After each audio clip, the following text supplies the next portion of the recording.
Millet Marvels, changing the way world eats by Tenali Double Horse.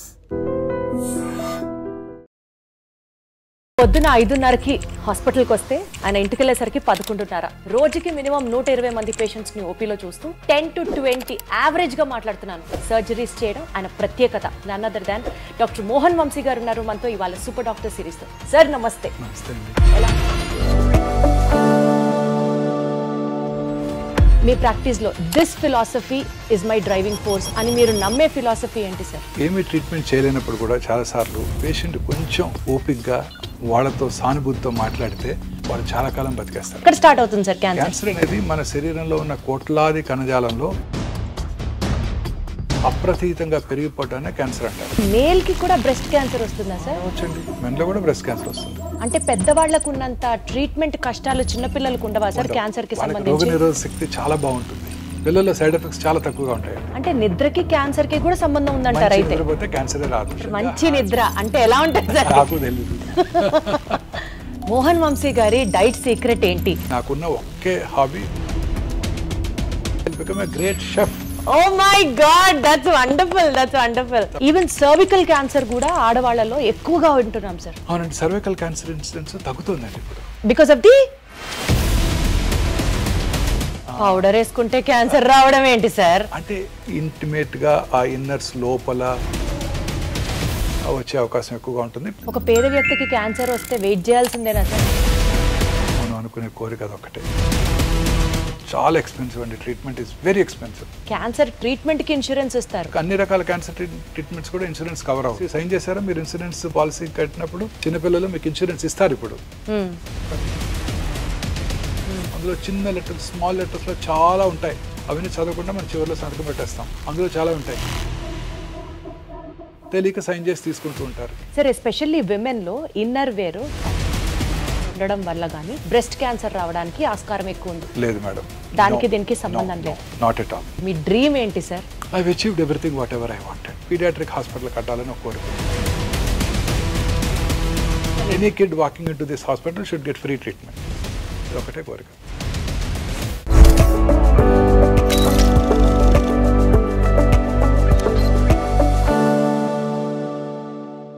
పొద్దున 5:30కి హాస్పిటల్కి వస్తే ఆయన ఇంటికి వెళ్ళేసరికి 11:30.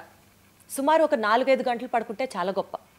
రోజుకి మినిమం 120 మంది పేషెంట్స్ని ఓపీలో చూస్తూ 10 to 20 యావరేజ్గా మాట్లాడుతున్నాను. సర్జరీస్ చేయడం ఆయన ప్రత్యేకత. ఇంత ఇదిగా నేను చెప్తున్నానంటే మీకు అర్థమయ్యే ఉంటుంది ఈ పాటికే.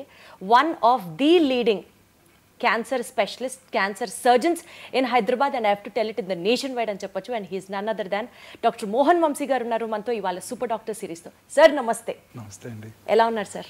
సార్, యాక్చువల్లీ క్యాన్సర్కి సంబంధించి పేషెంట్స్కి ట్రీట్మెంట్ అందించడంలో గత 30 సంవత్సరాలుగా మీరు పెట్టినటువంటి ఎఫర్ట్స్ ఒక్కసారి వెనక్కి తిరిగి చూసుకుంటే సార్, ఇదే నా లైఫ్ మిషన్ అని మీకు ఆ డిఫైనింగ్ మూమెంట్ ఎప్పుడు అనిపించింది సార్? సో క్యాన్సర్ అంటే ఆ రోజుల్లో way back in 1990s nobody was interested in taking up this subject. Cancer అనగానే చాలామంది క్యాన్సర్ పేషెంట్స్ని ఆపరేట్ చేస్తే my own boss in JIPMER Pondicherry said, అరే why do want to choose cancer surgery? You operate on cancer patients, they die of metastasis. You operate on cancer patients, they come back with disease recurrence అని నన్ను భయపెట్టారు. You will get frustrated in your life. ఆయన doctor Mehta అని use a professor of surgery in Pondicherry JIPMER where I studied. నేను MBBS MS కూడా అక్కడే చేశాను పాండిచేరిలో. ఆయన అన్నారన్నమాట, so cancer surgery is for older people like me, not for younger people like you. నువ్వు చాలా ఫ్రస్ట్రేషన్కి గురవుతావు వీళ్ళందరినీ చూసి, క్యాన్సర్ తిరిగి రావటం, క్యాన్సర్ పేషెంట్స్ చనిపోవటం చూసి అని ఆ రోజుల్లో అన్నారు నాతో. అయినప్పటికీ I was very keen cancer surgery చేయాలని ఆ రోజుల్లోనే అనుకున్నాను అనమాట, వే బ్యాక్ ఇన్ 1990s. ఎందుకు సార్ ఆయన మిమ్మల్ని డిమోటివేట్ చేసిన? Why only cancer? ఆ రోజుల్లో క్యాన్సర్ ప్రోగ్నోసిస్ అలానే ఉండేది. క్యాన్సర్కి ఇంత అడ్వాన్స్ ట్రీట్మెంట్స్ ఉండేవి కావు. సో ఆ రోజుల్లో అక్కడ పాండిచేరిలో క్యాన్సర్ ఇన్సిడెన్స్ కూడా చాలా ఎక్కువ ఉండేది. క్యాన్సర్ పేషెంట్స్ ఎక్కువగా జిప్మార్ పాండిచేరికి వచ్చేవాళ్ళు అనమాట. So it was very challenging. Major surgeries, 6 to 8 hour surgeries, ఒక ఆర్గన్ని తీసేయటం, ఆ తర్వాత వాళ్ళని జాగ్రత్తగా రేడియేషన్, కీమోథెరపీ ఇవ్వడం చాలా ఛాలెంజింగ్గా ఉండేది. So that was very interesting to me. So అందుకే ఎంఎస్ అయిపోగానే ఇమీడియట్గా నేను ఆర్డీఆర్ క్యాన్సర్ ఇన్స్టిట్యూట్ ఎంట్రన్స్ రాసి అక్కడ సీట్ తెచ్చుకోవడం, MCH surgical oncology prestigious institute in the country, cancer institute అడియార్లో నేను నా పోస్ట్ గ్రాడ్యుయేషన్ చేయడం జరిగింది. Sir, cancer treatment, cancer prognosis మీరు చెప్పినట్లు చాలా ఛాలెంజింగ్గా ఉన్నప్పటికీ ఈక్వల్గా టైరింగ్గా కూడా అనిపించిందా సార్ ఎప్పుడన్నా? Very tiring madam. చాలాసార్లు చాలా ఫ్రస్ట్రేటింగ్గా కూడా ఉంటుంది. ఎంతో కష్టపడి ఆపరేషన్ చేస్తాము, దానికి కీమోథెరపీ ఇస్తాము, రేడియోథెరపీ ఇస్తాము, ఫస్ట్ ఫాలోఅప్లోనే జబ్బు తిరిగి రావడం జరుగుతుంది. మా సీనియర్ సర్జన్ ఒక ఆయన చెప్పారు, the unpredictable biological behaviour of the cancer makes the most predictable treatment unpredictable. అంటే మనం ఎంతో కష్టపడి ఆ క్యాన్సర్ బిహేవియర్ ఎలా ఉంటుందంటే మనం అసలు ప్రెడిక్ట్ చేయలేము. ఎంతో కష్టపడి దానికి మనం వైద్యం చేసినప్పటికీ కూడా తిరిగి వస్తుంటాయి. అప్పుడు చాలా ఫ్రస్ట్రేటింగ్గా ఉంటుంది, డిప్రెసింగ్గా కూడా ఉంటుంది. ఏంటి సార్, యూజువల్గా ఒక పేషెంట్ బాధతో డాక్టర్ దగ్గరికి వస్తాడు, కానీ డాక్టర్కి కూడా డిప్రెషన్ ఉంటుంది, డాక్టర్ కూడా ఫ్రస్ట్రేటెడ్గా ఫీల్ అవుతారు, డాక్టర్ కూడా స్ట్రెస్ ఫీల్ అవుతారు అని చాలా తక్కువ మంది అర్థం చేసుకుంటారు. Quite stressful to doctors and cancer surgeons. Absolutely sir, I agree. చాలాసార్లు తిరిగి వచ్చినప్పుడు వాళ్ళకన్నా మాకు ఎక్కువ బాధ ఉంటుంది. అంటే వాళ్ళకు ఉండదని కాదు, మాకు కూడా డిప్రెసింగ్గా ఉంటుంది.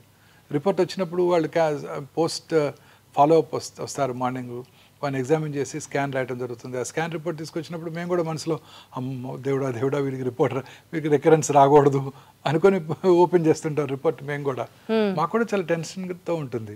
ఎట్లా sir, how do you deal with all this stress sir? Being a doctor, ఇంకొకళ్ళకి ఆన్సర్ చెప్పాలి, ఈక్వల్గా మీకు స్ట్రెస్ ఉంటుంది, మీలో కూడా హ్యూమన్ యాంగిల్ ఉంటుంది. డెఫినెట్గా apart from all these things ఒక వందల సంఖ్యలో పేషెంట్స్ని రోజు చూస్తూ ఉంటారు. ఏంటి సార్ మీకు మోటివేషన్ ఫ్యాక్టర్ ఏంటి? How do you de-stress your self?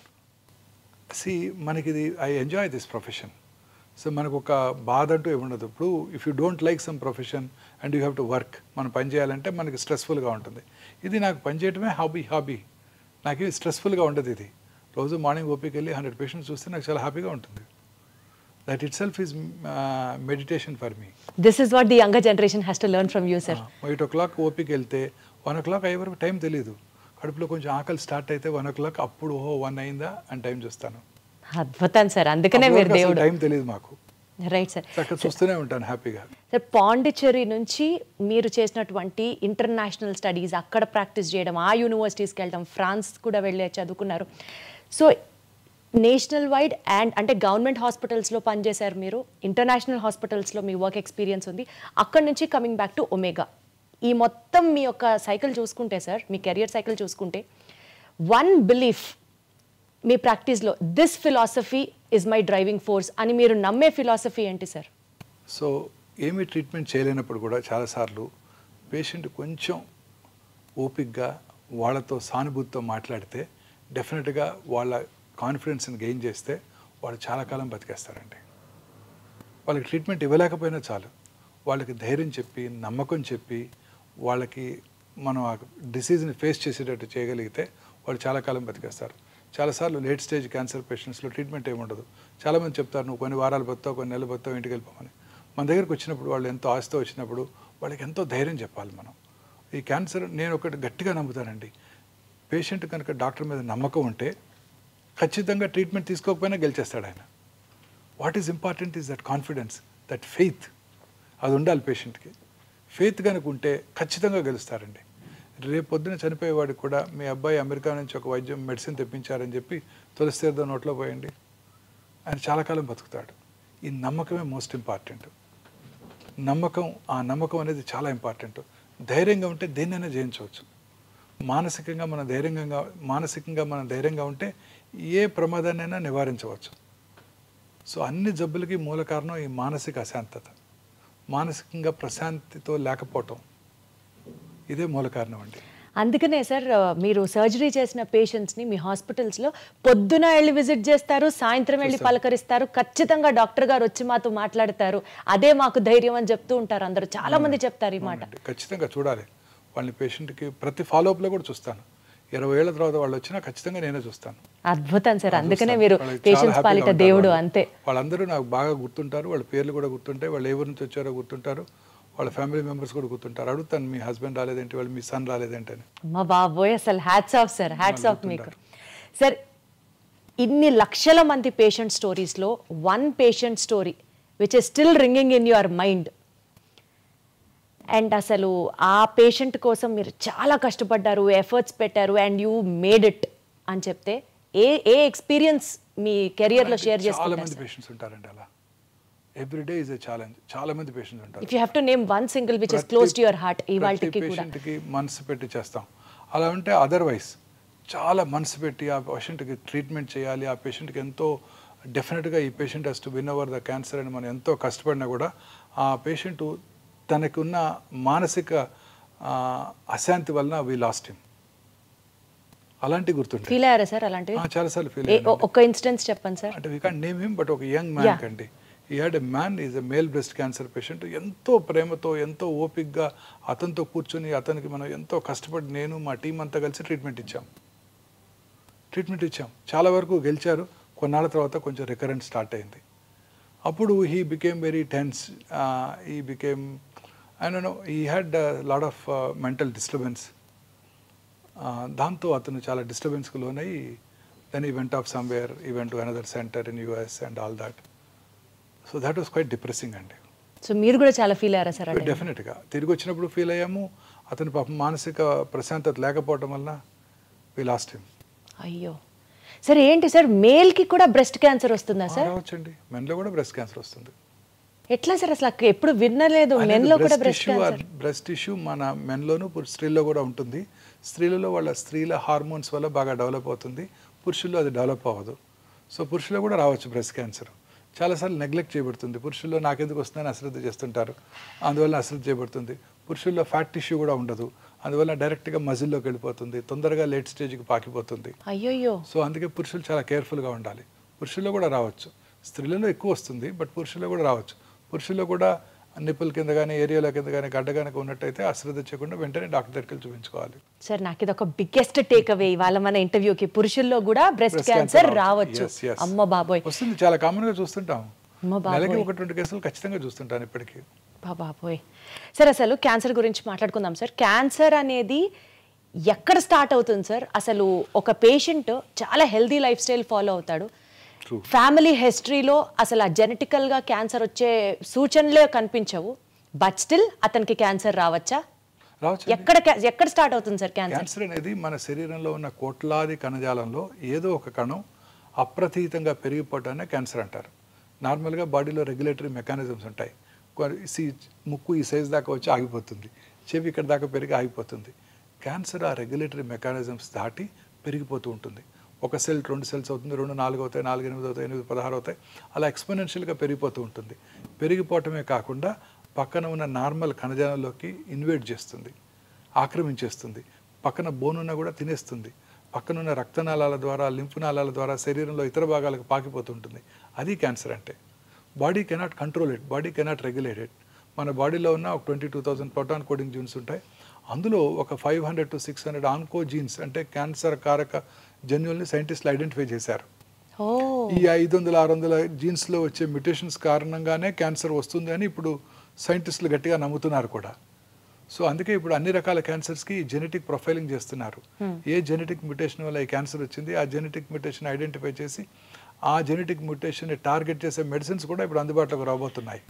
ఇంకా స్టిల్ రీసెర్చ్ స్టేజ్లోనే ఉంది. రీసెర్చ్ స్టేజ్లో ఉంది. ఫ్యూచర్ అంతా ఇలానే ఉండబోతోంది. ప్రతి క్యాన్సర్ పేషెంట్కి ఏ మ్యూటేషన్ వల్ల ట్రీట్మెంట్ ఈ జబ్బు వచ్చింది ఐడెంటిఫై చేసి ఆ మ్యూటేషన్ని టార్గెట్ చేసే డ్రగ్స్ని కనుక మనం ఇవ్వగలిగినట్టయితే ఆ క్యాన్సర్ని కంట్రోల్ చేయడానికి అవకాశం ఉంటుంది. ఓకే. సో ఇలా ఏదో ఒక మ్యూటేషన్ వల్ల మన బాడీలో మ్యూటేషన్స్ వస్తూనే ఉంటాయి. ప్రతి నార్మల్ ఇండివిజువల్ కూడా మ్యూటేషన్స్ జరుగుతూనే ఉంటాయి. కానీ ఆ మ్యూటేషన్స్ నలిఫై చేసే కెపాసిటీ మన బాడీ ఇమ్యూన్ మెకానిజమ్స్కి ఉంటుంది. మన ఇమ్యూన్ మెకానిజమ్స్ ఎప్పుడైతే దెబ్బతిన్నప్పుడో, మన ఇమ్యూనిటీ తక్కువగా ఉన్నప్పుడో ఆ మ్యూటేషన్స్ టేక్స్ అప్పర్ హ్యాండ్, పై చేయి తీసుకుని అవి క్యాన్సర్గా మారతాయి. అసలు మ్యూటేషన్ ఎందుకు జరుగుతుంది సార్ బాడీలో? బాడీలో జరుగుతూ ఉంటుంది మ్యూటేషన్స్. దానికి మనకేం సంబంధం లేదు, that we can't control it. But ఆ మ్యూటేషన్ కంట్రోల్ చేసే కెపాసిటీ మనలో ఉంది. Wonderful sir. అసలు హ్యూమన్ ఫిజియాలజీ ఆ కెపాసిటీ మనలో ఉంది. ఆ కెపాసిటీ దెబ్బతిన్నప్పుడు ఈ cancer takes upper hand, cancer వచ్చేస్తుంది. సో ఆ మ్యూటేషన్ని నలిఫై చేసే, మ్యూటేషన్ని నిలుపుదల చేసే కెపాసిటీ మన బాడీ యొక్క రోగనిరోధక శక్తి. మన బాడీ రోగనిరోధక శక్తి ఎప్పుడు బాగుంటుంది? మనం హ్యాపీగా ఉన్నప్పుడు బాగుంటుంది. మనం ప్రశాంతంగా నిద్రపోతూ సంతోషంగా గడిపినట్టయితే ఈ జబ్బులు రానే రావు. మరి ఎట్లా సార్? ఒక మనిషి హెల్దీగా ఉన్నాడు, అతనికి ఎలాంటి సైన్స్ సిమ్టమ్స్ లేవు, బట్ స్టిల్ క్యాన్సర్ ఎలా వస్తుంది? రావచ్చు. కొన్నిసార్లు ఆ మ్యూటేషన్స్ ప్రిడామినెంట్గా ఉన్నప్పుడు రావచ్చు.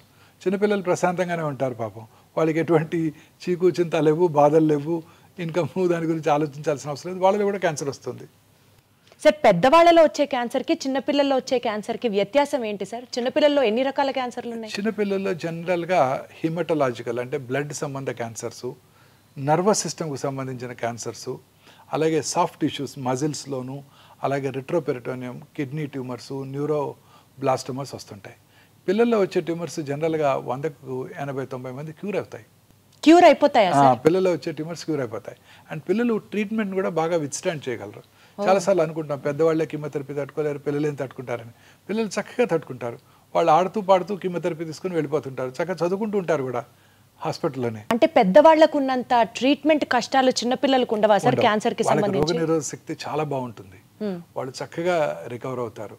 వాళ్ళు ట్రీట్మెంట్ యొక్క సైడ్ ఎఫెక్ట్స్ బాగా తక్కువగా ఉంటాయి వాళ్ళలో, వాటిని కూడా బాగా ఫేస్ చేయగలరు వాళ్ళు. పిల్లల్లో సైడ్ ఎఫెక్ట్స్ చాలా తక్కువగా ఉంటాయండి. Nice sir. సార్ ఇప్పుడు పెద్దవాళ్ళలో క్యాన్సర్ రావడానికి మీరు అన్నట్లుగా జెనెటిక్ మ్యూటేషన్ అనేది అది అప్పర్ హ్యాండ్ ప్లే చేస్తుంది, అర్థమైంది సార్ నాకు. అది కాకుండా ఇప్పుడు మనము డైట్ రిలేటెడ్ అని చెప్పాలా, లేకపోతే smoking life style habit related అని చెప్పాలా, వైరస్ రిలేటెడ్ అని చెప్పాలా, లేకపోతే ఫైనల్లీ ఫ్యామిలీ హిస్టరీలో ఉంది కాబట్టి వీళ్ళకి కూడా వచ్చేస్తుంది అని చెప్పాలా? How do you have to see the? అన్నీ చెప్పొచ్చండి. మన బాడీలో 2 రకాల కారణాలు ఉన్నాయండి క్యాన్సర్ అవడానికి. ఒకటి జెనెటిక్ ప్రెడిస్పోజిషన్, అది మనం ఏం చేయలేము. BRCA1 BRCA2 మ్యూటేషన్ అంటారు, వినే ఉంటారు. మిస్ ఆంజెలినా జోలీ వారి తల్లి గారికి ట్రిపుల్ నెగటివ్ బ్రెస్ట్ క్యాన్సర్ ఉన్నట్టయితే వారు కూడా 2011లోనే ఆ టెస్ట్ చేయించుకున్నారు. వారికి ఆ మ్యూటేషన్ వారిలో ఉంది కాబట్టి వారు క్యాన్సర్ రాకముందే 2 బ్రెస్ట్లు 2 ఓవరీలు తీయించేసుకున్నారు. అలా రకరకాల రెట్ మ్యూటేషన్ అని మెడులరీ కార్సినోమా, థైరాయిడ్కి, ఫెమిలియల్ ఎడినోమెటస్ పాలిపోసిస్ కొని అని, కోలన్ క్యాన్సర్కి మ్యూటేషన్స్ ఉన్నాయి. ఆ మ్యూటేషన్స్ని కనుక ఉన్నట్టయితే వాళ్ళు ఖచ్చితంగా క్యాన్సర్ వస్తుంది. ఆ మ్యూటేషన్ ఐడెంటిఫై చేసి క్యాన్సర్ రాకుండా ముందుగానే సర్జరీ కూడా చేసే ఫెసిలిటీ ఉంది వాళ్ళందరికీ. ఇవి జెనెటిక్ మ్యూటేషన్స్. ఇవి కాక ఎన్విరాన్మెంటల్ ఫ్యాక్టర్స్. ఎన్విరాన్మెంటల్ ఫ్యాక్టర్స్లో ఇవి మీరు చెప్పినవన్నీ, లైఫ్ స్టైలు, అందులో ఇంక్లూడింగ్ ఫుడ్, దురలవాట్లు, తర్వాత మన చుట్టూ ఉండే ప్లాస్టిక్స్, ఎన్విరాన్మెంటల్ పొల్యూషను, ఇవన్నీ దోహదం చేస్తాయి క్యాన్సర్ రావడానికి. సో ఉదాహరణకి లైఫ్ స్టైల్ తీసుకున్నట్టయితే ముఖ్యంగా దురలవాట్లు.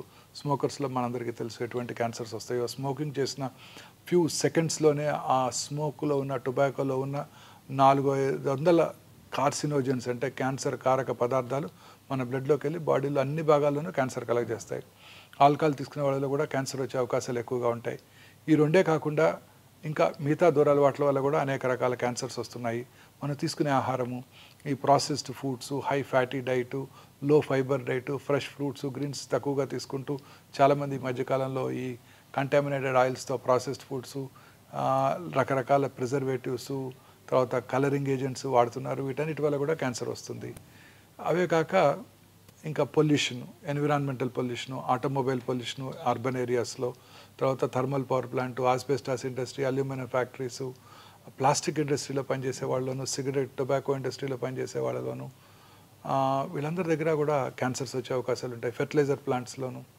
సార్ ఇప్పుడు మీరు చెప్పినటువంటి రీజన్స్ అన్నిటితో పాటు ఎక్కడో విన్నాను సార్, బయటికి వెళ్తే పొల్యూషన్కి మనము పొల్యూషన్లో ఉన్నప్పుడు మనకి క్యాన్సర్ రావడానికి ఆస్కారం ఎక్కువ ఉంది because of the toxic substances. అవి కాకుండా ఇంట్లో మనం వాడే కెమికల్స్ బట్టి కూడా ఇండోర్లో ఉండే వాళ్ళకి కూడా క్యాన్సర్ రావడానికి చాలా కేసెస్ ఉన్నాయి అని విన్నాను. ఎంతవరకు కరెక్ట్ సార్ ఇది? తప్పనిసరిగానండి. అనేక రకాల కెమికల్స్, మనం వాడే టూత్పేస్ట్, మనం వాడే షాంపూస్, మనం వాడే సోప్స్, మనం వాడే ఇంట్లో వాడే food substances, floor clearance, disinfectants లో కూడా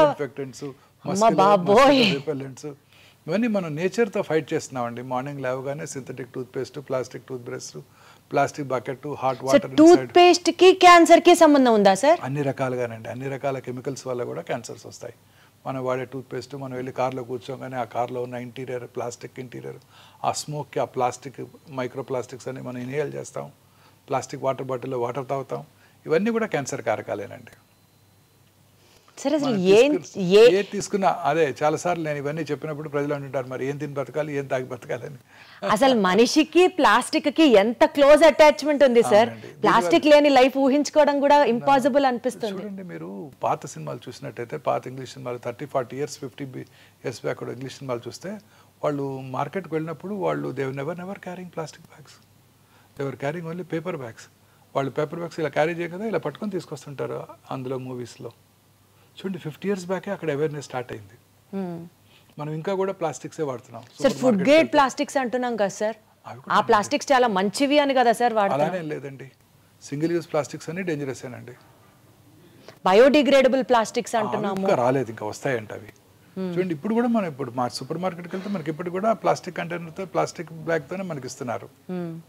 అట్లీస్ట్ మనం ప్లాస్టిక్ బ్యాగ్ తీసుకెళ్ళినా సార్ సూపర్ బజార్స్లో ఇచ్చేటువంటి ఆ గ్రాసరీస్ అన్ని ప్లాస్టిక్లోనే ఫాయిల్ అయి ఉంటాయి కదా సార్. ఫాయిల్ అయి ఉంటాయి. ఇప్పుడు ఇవన్నీ స్లోగా అవన్నీ అవాయిడ్ చేయగలుగుతున్నాం కదండి. ఇప్పుడు చూడండి కొత్తగా చాలాసార్లు సూపర్ మార్కెట్లో ఈ కవర్స్ వేస్తున్నారు, మనం ఇలా క్యారీ చేసి తీసుకురావాల్సి వస్తుంది ఇప్పుడు. సో లైఫ్ స్టైల్లో ప్లాస్టిక్ని దూరంగా పెడితే క్యాన్సర్ని నివారించవచ్చు అట్లీస్ట్. ఎస్ డెఫినెట్గానండి. బట్ అది చాలా కష్టం. అది మన ఎంటైర్ మీరు అన్నట్టు మనతో పాటు ఆ ప్లాస్టిక్ కంప్లీట్గా మమేకం అయిపోయింది సార్, మనలో ఉంది కదా సార్. కరెక్ట్ వర్డ్ వాడారు. ఎస్ సార్ ఒక మాట చెప్పండి, ఇవాళ రోజుల్లో సెల్ ఫోన్ని చూడకుండా ఉండేవాళ్ళు అసలు లేరు. క్లోజ్ అఫినిటీ, ప్లాస్టిక్ ఎట్లా అయిపోయిందో సెల్ కూడా మన ఆత్మ అయిపోయింది. సెల్ ఫోన్ గనక ఎక్కువ వాడితే బ్రెయిన్ ట్యూమర్స్ వస్తుంది అని అంటున్నారు, అది నిజమేనా? ఎస్, ఓల్డెన్ డేస్లో ఈ పాత అంటే ఒక 10 years బ్యాక్ ఉన్న మొబైల్ ఫోన్స్లో రేడియేషన్ ఎక్స్పోజర్ ఎక్కువగా ఉండేది. ఇప్పుడున్న కొత్త ఫోన్స్లో ఆ రేడియేషన్ ఎక్స్పోజర్ లేదండి. దీనివల్ల బ్రెయిన్ ట్యూమర్స్ వచ్చే అవకాశాలు చాలా తక్కువ. ఇంతకుముందు ఉన్న ఫోన్స్ ఒక 10-15 years back cell phone start అయినప్పుడు వచ్చిన ఫోన్స్లో అది ఉండేది. పెరోటిడ్ ట్యూమర్సు అలాగే బ్రెయిన్ ట్యూమర్స్ వచ్చే అవకాశాలు ఎక్కువగా ఉంటాయని అబౌట్ 2014లో WHO గైడ్లైన్స్ కూడా జారీ చేయడం జరిగింది. పిల్లలకి ముఖ్యంగా సెల్ ఫోన్స్ అవాయిడ్ చేయాలని కూడా వాళ్ళు చెప్పడం జరిగింది. అంటే సార్ ఇప్పుడు ఉన్నటువంటి స్మార్ట్ ఫోన్స్ అనాలా, కాస్ట్లీ ఫోన్స్ అనాలా? Smart phones. సో అంటే తక్కువ ఫోన్స్లో ఇప్పటికీ రిస్క్ ఉంది? లేదండి, తక్కువే ఉంది రిస్క్. ఆ generation of phones have been now discontinued. So పర్వాలేదు, ఫోన్ వాడితే బ్రెయిన్ ట్యూమర్ అయితే రాదు అంతవరకు. కానీ ఫోన్ వాడితే ఇంకా చాలా ప్రమాదాలు ఉన్నాయండి. మీరు రాత్రిపూట మొబైల్ స్క్రీన్ చూస్తూ పడుకున్నారనుకోండి, రాత్రి 10 దాకా 11 దాకా, అది ఆ బ్లూ లైట్ మిమ్మల్ని డిస్టర్బ్ చేస్తుంది. సో మీ నిద్ర డిస్టర్బ్ అవుతుంది. ఆ నిద్ర మనం చక్కగా ఎర్లీగా నిద్రపోయినప్పుడు 9-10 కల్లా నిద్రపోయినట్టయితే 1 o'clock 2 AM మనకి మన బాడీలో మెలటోనిన్ అనే హార్మోన్ ఉత్పత్తి అవుతుందండి. ఆ melatonin as a strong anti cancer properties, అనేక రకాల క్యాన్సర్స్ రాకుండా చేస్తుంది. మీరు రోజు ఆ 11ంటికి పడుకునే ముందు లేట్గా ఈవినింగ్ టీవీ చూడటం, లేట్గా ఆ తర్వాత మొబైల్ ఫోన్ చూస్తూ పడుకోవటం, అందులో మెసేజెస్ ఆన్సర్ చేయటం, మీ వర్క్ అంతా డిక్టేట్ చేయటం మీ అసిస్టెంట్స్కి కొలీగ్స్కి చేస్తూ పడుకుని రాత్రి 10 మొబైల్ ఫోన్తో పడుకున్నారనుకోండి, ఆ బ్లూ లైట్తో your entire rhythm gets disturbed. Sir ఇప్పుడు ఇదే పాయింట్ మీద ఒక డౌట్ సార్, 2-3 ఆ టైంలో మెలటోనిన్ హార్మోన్ సెక్రెట్ చేస్తుంది body, that has anti cancer properties అంటున్నారు. Many other properties also. Sir ఇప్పుడు పడుకోవడమే 2ంటికి పడుకున్నాం సార్, 5-6 మెలటోనిన్ రిలీజ్ అవ్వదా బాడీలో? అవునండి, మనకి ఆ ప్రశాంతత నిద్ర, ఆ రిథమ్ కావాలి. పగలు పని చేయటం, రాత్రి ఎర్లీగా పడుకోవటం, ఎర్లీగా డిన్నర్ చేయటం, 8-9 గంటల టీవీ పూర్తిగా. 2ంటికి పడుకొని 10ంటికి లేస్తాం, శుభ్రంగా 8 గంటలు మేము పడుకున్నాంగా అంటారు. లేదండి, that will not have the same effect. మన బాడీకి ఒక రిథమ్ ఉందండి. రాత్రిపూట పడుకోవటం, పగలు పనిచేయటం. సో పగలు చక్కగా 8 నుంచి సాయంకాలం 5 పడుకుంటాం, మెలటోనిన్ ఉత్పత్తి అవుతుందంటే అవ్వదా సార్? అవ్వదు. సో ఈ రాత్రిపూట పనిచేసే వాళ్ళందరిలో కూడా క్యాన్సర్ వచ్చే అవకాశాలు ఎక్కువగా ఉంటాయి. క్యాన్సరే కాదు, blood pressure, coronary artery disease వచ్చే అవకాశాలు కూడా ఎక్కువగా ఉంటాయి. బ్రెస్ట్ క్యాన్సర్ వచ్చే అవకాశాలు స్త్రీలలో ముఖ్యంగా ఈ రాత్రిపూట అంతా BPO కంపెనీస్లో పనిచేస్తుంటారు, టాల్ టవర్స్లో, వెల్ లిట్ టవర్స్లో, వాళ్ళలో అసలు మెలటోనిన్ ఉత్పత్తి అవ్వదు, వాళ్ళకి క్యాన్సర్స్ వచ్చే అవకాశాలు, అనేక రకాల ఎలిమెంట్స్ వచ్చే అవకాశాలు కూడా చాలా ఎక్కువ. అంటే నిద్రకి క్యాన్సర్కి కూడా సంబంధం ఉందంటారు అయితే? నిద్రపోతే క్యాన్సరే రాదు. సంతోషం, మంచి నిద్ర అంటే ఎలా ఉంటుంది సార్? ఈ జనరేషన్ అడిగే క్వశ్చన్ అది. నాకు తెలీదు, నేను పడుకునే సరి 11:30 అయిపోతుంది. క్యాన్సర్ని చూసే డాక్టర్కే నిద్ర లేదు 4-5 hours అంటే ఎట్లా సార్ మరి? బట్ స్టిల్ ఆ 4-5 hours మీరు సాటిస్ఫాక్షన్తో, కంటెంట్మెంట్తో పడుకుంటారు. సో మీ నిద్రకి అసలు ప్రైస్లెస్. లేదంటే అందులో కూడా కాల్స్ వస్తాయి, పేషెంట్స్ ఫోన్ చేసేస్తుంటారు. మీరు ఆన్సర్ చేస్తారా సార్? అర్ధరాత్రి కూడా చేస్తాను. అర్ధరాత్రి కూడా చేస్తారా సార్? ఆ ఫోన్ స్పెషల్గా హాస్పిటల్ ఫోన్ ఉంటుంది, రాత్రిపూట కాల్ వచ్చిందంటే ఖచ్చితంగా కాల్ చేస్తాను. మరి ఎట్లా సార్ మీకు నిద్ర ఎట్లా? మాకు అలవాటు అయిపోయిందండి. సర్జన్స్ అంతా అంతే, ఫోన్ తీసుకోవడం వెంటనే పడుకుంటాం మేము, మాకు ఆ ప్రాబ్లం లేదు. ఓకే సార్, ఇప్పుడు యూజువల్గా అంటూ ఉంటారు కదా, అన్నం తిన్న తర్వాత ఆర్ ఏ మీల్ తీసుకున్న తర్వాత అన్న డెజర్ట్ తినడం అనేది ఒక లైఫ్ స్టైల్, కొత్తగా వచ్చినటువంటి ఒక habit and people are addicted to it. ఆ మాటలో మాట్లాడితే ఆర్టిఫిషియల్ స్వీట్నర్స్ లైక్ ఆస్పర్టమ్ కానివ్వండి, సుక్రలేస్ కానివ్వండి, ఇలాంటి ఆర్టిఫిషియల్ స్వీటనర్స్ వల్ల క్యాన్సర్ వస్తుంది అన్నది నిజమా లేకపోతే అబద్ధమా? నిజమే. అనేక రకాల ఎలిమెంట్స్ ఇంక్లూడింగ్ కిడ్నీ ఎలిమెంట్స్ కూడా ఈ ఆర్టిఫిషియల్ స్వీట్నర్స్ వస్తుంటాయి. నేను చాలా సార్లు నా ప్రోగ్రామ్స్లో చెప్పాను, అన్ని రకాల ఆర్టిఫిషియల్ స్వీట్నర్స్ అండ్ షుగర్ కూడా తగ్గించేయాల్సిందే. షుగర్ కి డైరెక్ట్ గా క్యాన్సర్ కి రిఫైన్డ్ షుగర్ అనేక రకాల ఎలిమెంట్స్ కారణం అండి. సో దాని బదులు ఫ్రూట్స్ లో ఉండే షుగర్ ద్వారా మనకు ఆ కార్బోహైడ్రేట్ రిక్వైర్మెంట్ వస్తే చాలా బాగుంటుంది. ఈ complex carbohydrates are far superior to the simple sugars. ఇప్పుడు ప్లెయిన్ రైస్ ఉందనుకోండి, ఇట్స్ ఎ సింపుల్ షుగర్. దాన్ని ఫెర్మెంట్ చేసుకుని ఇడ్లీ దోశలాగా తిన్నాం అనుకోండి, it's a complex carbohydrate. So complex carbohydrates వలన ఆ షుగర్ స్పైక్స్ ఉండవండి. సో గ్లూకోజ్ స్పైక్స్ ఉండవు, ఇన్సులిన్ రెసిస్టెన్స్ డెవలప్ అవ్వదు. సో వాళ్ళు అన్ని రకాల ఎలిమెంట్స్ వచ్చే అవకాశాలు కూడా తక్కువగా ఉంటాయి. సో ఈ simple sugars are dangerous. The plain white refined sugar with మైదాతో చేసే స్వీట్స్ ఉంటాయి చూడండి, అవి చాలా డేంజరస్. అన్ని రకాల ఎలిమెంట్స్కి అవి కారణం అండి. సౌత్ ఇండియన్ ఫుడ్లోనూ, నార్త్ ఇండియన్ ఫుడ్లో కూడా, ముఖ్యంగా ఇండియన్ ఫుడ్లోనే ఎక్కువ చూస్తుంటాం. అందుకే ఇండియాలో ఉన్నంతమంది డయాబెటిక్స్ ప్రపంచంలో ఎక్కడా లేరు. సో ఈ simple sugars are dangerous. Fruit sugars, complex sugars are safe. So fermented idli తిన్నాం అనుకోండి, అదే రైస్తో మనం ఇడ్లీ తయారు చేసుకున్నాం అనుకోండి, దట్ ఈస్ సేఫ్.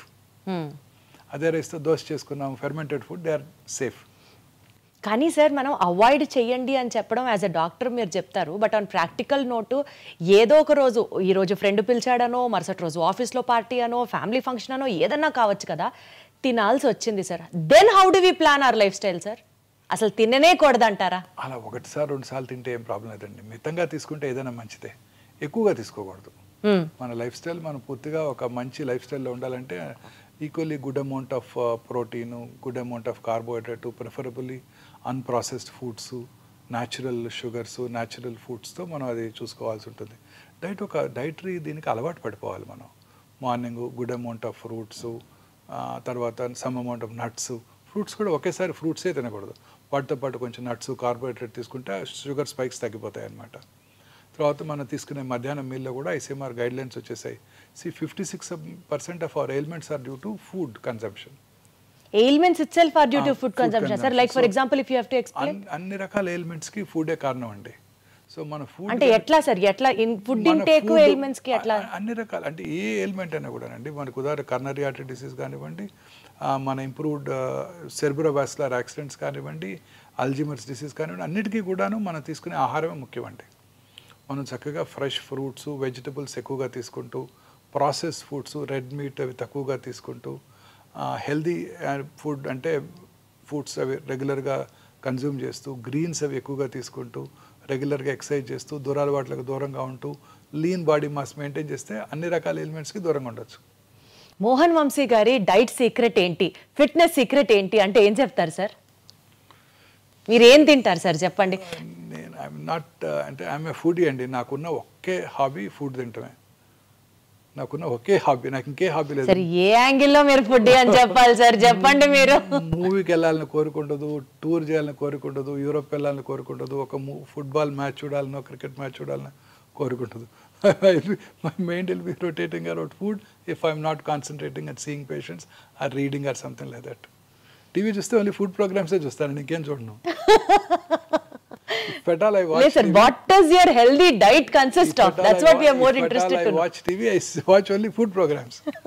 నేను రిటైర్ అయినాక I will become a great chef. Oh my God, that's wonderful, that's wonderful. తప్పనిసరిగా నేను వండుతారా సార్ అయితే? చేస్తానండి. ఏం చేస్తారు సార్ బాగా? ఏమైనా చేస్తాను, అన్నీ చేస్తాను. అమ్మో బాబోయ్. రిటైర్ అయినాక I will become a great chef అండి. Sir, you have to host a party and we would all come and taste your items, sir. Then definitely for sure. But otherwise, sir, taking on a serious note, what does your diet consist of? Morning fruits, nuts తీసుకుంటానండి, కొంత curd కూడా తీసుకుంటాను. Plain కర్డా sir? Plain curd. Lunch టైంలో జనరల్గా ఒక phulka or కొంచెం rice with dal ఖచ్చితంగా ఉంటుంది. I'm vegetarian for past 32 years. So దాల్ ఖచ్చితంగా ఉంటుంది. వెజిటబుల్స్, అన్ని రకాల వెజిటబుల్స్ తీసుకుంటానండి. Evening some amount 1 or 2 helpings of fruits తీసుకుంటాను. నైట్ ఎర్లీగా డిన్నర్ చేసేస్తాను 7 కల్లా. 7 దాటాక ఇంకా జనరల్గా ఏం తినకుండా ఉండడానికి ప్రయత్నిస్తాను. బట్ జనరల్గా ఐ సక్సీడ్. అర్లీగా ఇంటికి వెళ్తే తినాలనిపిస్తుంది, లేకపోతే 11కి వెళ్తే తినాలనిపించదు. ఇంకా పడుకుని నిద్రపోతాం కదా. ఖచ్చితంగా ఈ టైమ్స్ ఖచ్చితంగా నేను స్ట్రిక్ట్గా అదే టైంలో ఫుడ్ తీసుకుంటాను. మీరు వర్కౌట్ చేస్తారా సార్? అంటే జనరల్గా కొంచెం రోజుకు ఒక 10-15 minutes. నేను ఈ హాస్పిటల్లో రౌండ్స్ చేస్తానండి. మార్నింగ్ రౌండ్స్, అదే వాకింగ్. జనరల్గా 8,000 steps చేసేస్తాను మార్నింగ్. మీరు అది ఫాలో అవుతారా సార్? 8,000 steps, 10,000 సుమారుగా అంత అయిపోతుందండి. 8,000 steps అయిపోతాయి. మార్నింగ్ 8th floor నుంచి రౌండ్ స్టార్ట్ చేస్తే ఖచ్చితంగా అన్ని ఫ్లోర్స్ తిరుగుతాను.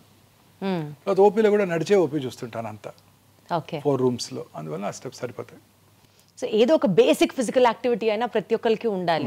డెఫినెట్గా. Right. Sitting is smoking, new smoking. Movement is medicine. ఎంత బాగుంది సార్, ఎంత రిథమిక్ గా రైమింగ్ గా ఉంది. Sitting is new smoking, movement is medicine. Movement is medicine. ఇప్పుడు అందరూ కూడా ఈ 24 hours 18 hours పనిచేస్తున్నారు. చాలామంది కూర్చొని పనిచేస్తుంటారు సిస్టమ్స్ ముందు. వాళ్ళందరికీ చాలా రకాల ఎలిమెంట్స్ వస్తుంటాయి. వాళ్ళందరికీ షార్ట్ వాక్స్, ప్రతి హాఫ్ అన్ అవర్కి ఒక 5 minutes వాక్ చేయటం, నుంచొని పని చేయటం, అవి కనుక అలవాటు చేసుకుంటే చాలా ఎలిమెంట్స్ తగ్గిపోతాయండి. బట్ సార్ వాకింగ్ చేస్తే నిజంగా మీరు నాకు 8,000 steps అన్నారని అడుగుతున్నా, 10,000 అడుగులు వేస్తే క్యాన్సర్కి దూరం అని మనం యూజువలీ చూస్తూ ఉంటాం articles. Is it true sir? ఎందుకంటే ఎంతో కొంత వాకింగ్ చేస్తున్న వాళ్ళండి ఎప్పుడు మూమెంట్ ఉంటూనే ఉండాలి. క్యాన్సర్ కి హెల్ప్ అవుతుందా సార్? అన్ని రకాల వాకింగ్ కి క్యాన్సర్ కి కనెక్షన్ ఉందా సార్? ఖచ్చితంగా. ఇప్పుడు కొత్తగా ఇంకొక అధ్యయనం చూశాను. అదేంటంటే బ్రెస్ట్ క్యాన్సర్ పేషెంట్స్లో పోస్ట్ ట్రీట్మెంట్ తర్వాత వాళ్ళు రెగ్యులర్గా ఫిజికల్లీ ఫిట్గా ఉన్నట్టయితే, రెగ్యులర్గా ఎక్సర్సైజ్ చేస్తుంటే క్యాన్సర్ తిరిగి వచ్చే అవకాశాలు కూడా తగ్గిపోతాయి అంటున్నారు. Okay okay okay okay sir, అసలు క్యాన్సర్లో ఎన్ని రకాలు ఉంటాయి సార్? ఆ అన్ని రకాల క్యాన్సర్స్ని మనం ముందరగానే ఐడెంటిఫై చేయొచ్చా సార్? క్యాన్సర్ అంటే మనం అనుకున్నట్టు ఏదో కణజాలం నుంచి క్యాన్సర్ రావచ్చండి. సో బ్రాడ్గా 2 రకాల క్యాన్సర్స్ వస్తుంటాం. ఒకటి సాలిడ్ ఆర్గన్స్ అంటే బ్రెస్ట్, లంగ్, బోను, బ్రెయిన్, కోలను, స్టమక్ అనమాట. రెండోది హిమటలాజికల్ అంటే బ్లడ్ సంబంధ క్యాన్సర్స్. బ్లడ్ బాడీ అంతా ఉంటుంది కదండి. ఇవన్నీ జనరల్గా బోన్ మ్యారోలో తయారై బ్లడ్ క్యాన్సర్స్ ద్వారా మనకు మేనిఫెస్ట్ చేస్తాయి. సో ఈ 2 రకాల క్యాన్సర్స్ డిఫరెంట్గా ఉంటాయి అనమాట. ఈ సాలిడ్ ట్యూమర్స్కి ట్రీట్మెంట్ వేరుగా ఉంటుంది, హిమటలాజికల్ మెలిగ్నెన్సీస్కి ట్రీట్మెంట్ వేరుగా ఉంటుంది. హిమటలాజికల్ మెలిగ్నెన్సీ జనరల్గా కీమోథెరపీ, టార్గెటెడ్ థెరపీస్, ఇమ్యూనోథెరపీస్ ఉంటాయి. సాలిడ్ ట్యూమర్స్కి సర్జరీ, రేడియేషన్, కీమోథెరపీ అవి ఉంటుంటాయి అనమాట. సో ఈ క్యాన్సర్స్ అన్నీ కూడాను డిఫరెంట్ స్పెషలిస్ట్ వీటిని హ్యాండిల్ చేస్తుంటారు క్యాన్సర్కి. సో క్యాన్సర్ యొక్క బిహేవియర్ అనేది ట్యూమర్ యొక్క గ్రేడ్ని బట్టి ఆధారపడి ఉంటుంది. చాలామందికి ఒకే రకమైన క్యాన్సర్. ఒకసారి నాకు ఒక పేషెంట్ వచ్చారు, ఒక 20 years బ్యాక్ నేనే ఆ పేషెంట్కి బ్రెస్ట్ క్యాన్సర్ సర్జరీ చేశాను. అప్పుడు సర్జరీ అయిపోయిన వెంటనే అది అప్పుడు oestrogen receptor, progesterone receptor positive breast cancer. Surgery అయిన వెంటనే వాళ్ళకి కొంచెం లోకల్ రేడియేషన్ ఇవ్వడం జరిగింది. ఆ రోజుల్లో చిన్న టెక్నాలజీ తక్కువగా ఉండేది, పెద్ద కాస్ట్లీ ట్రీట్మెంట్ ఉండేది కాదు. ఆ తర్వాత చిన్న ట్యాబ్లెట్ తీసుకున్నారు, 16 ఏళ్ళు 17 ఏళ్ళు బ్రతికేశారు. 17 ఏళ్ళ తర్వాత రెండో బ్రెస్ట్లో క్యాన్సర్ వచ్చింది.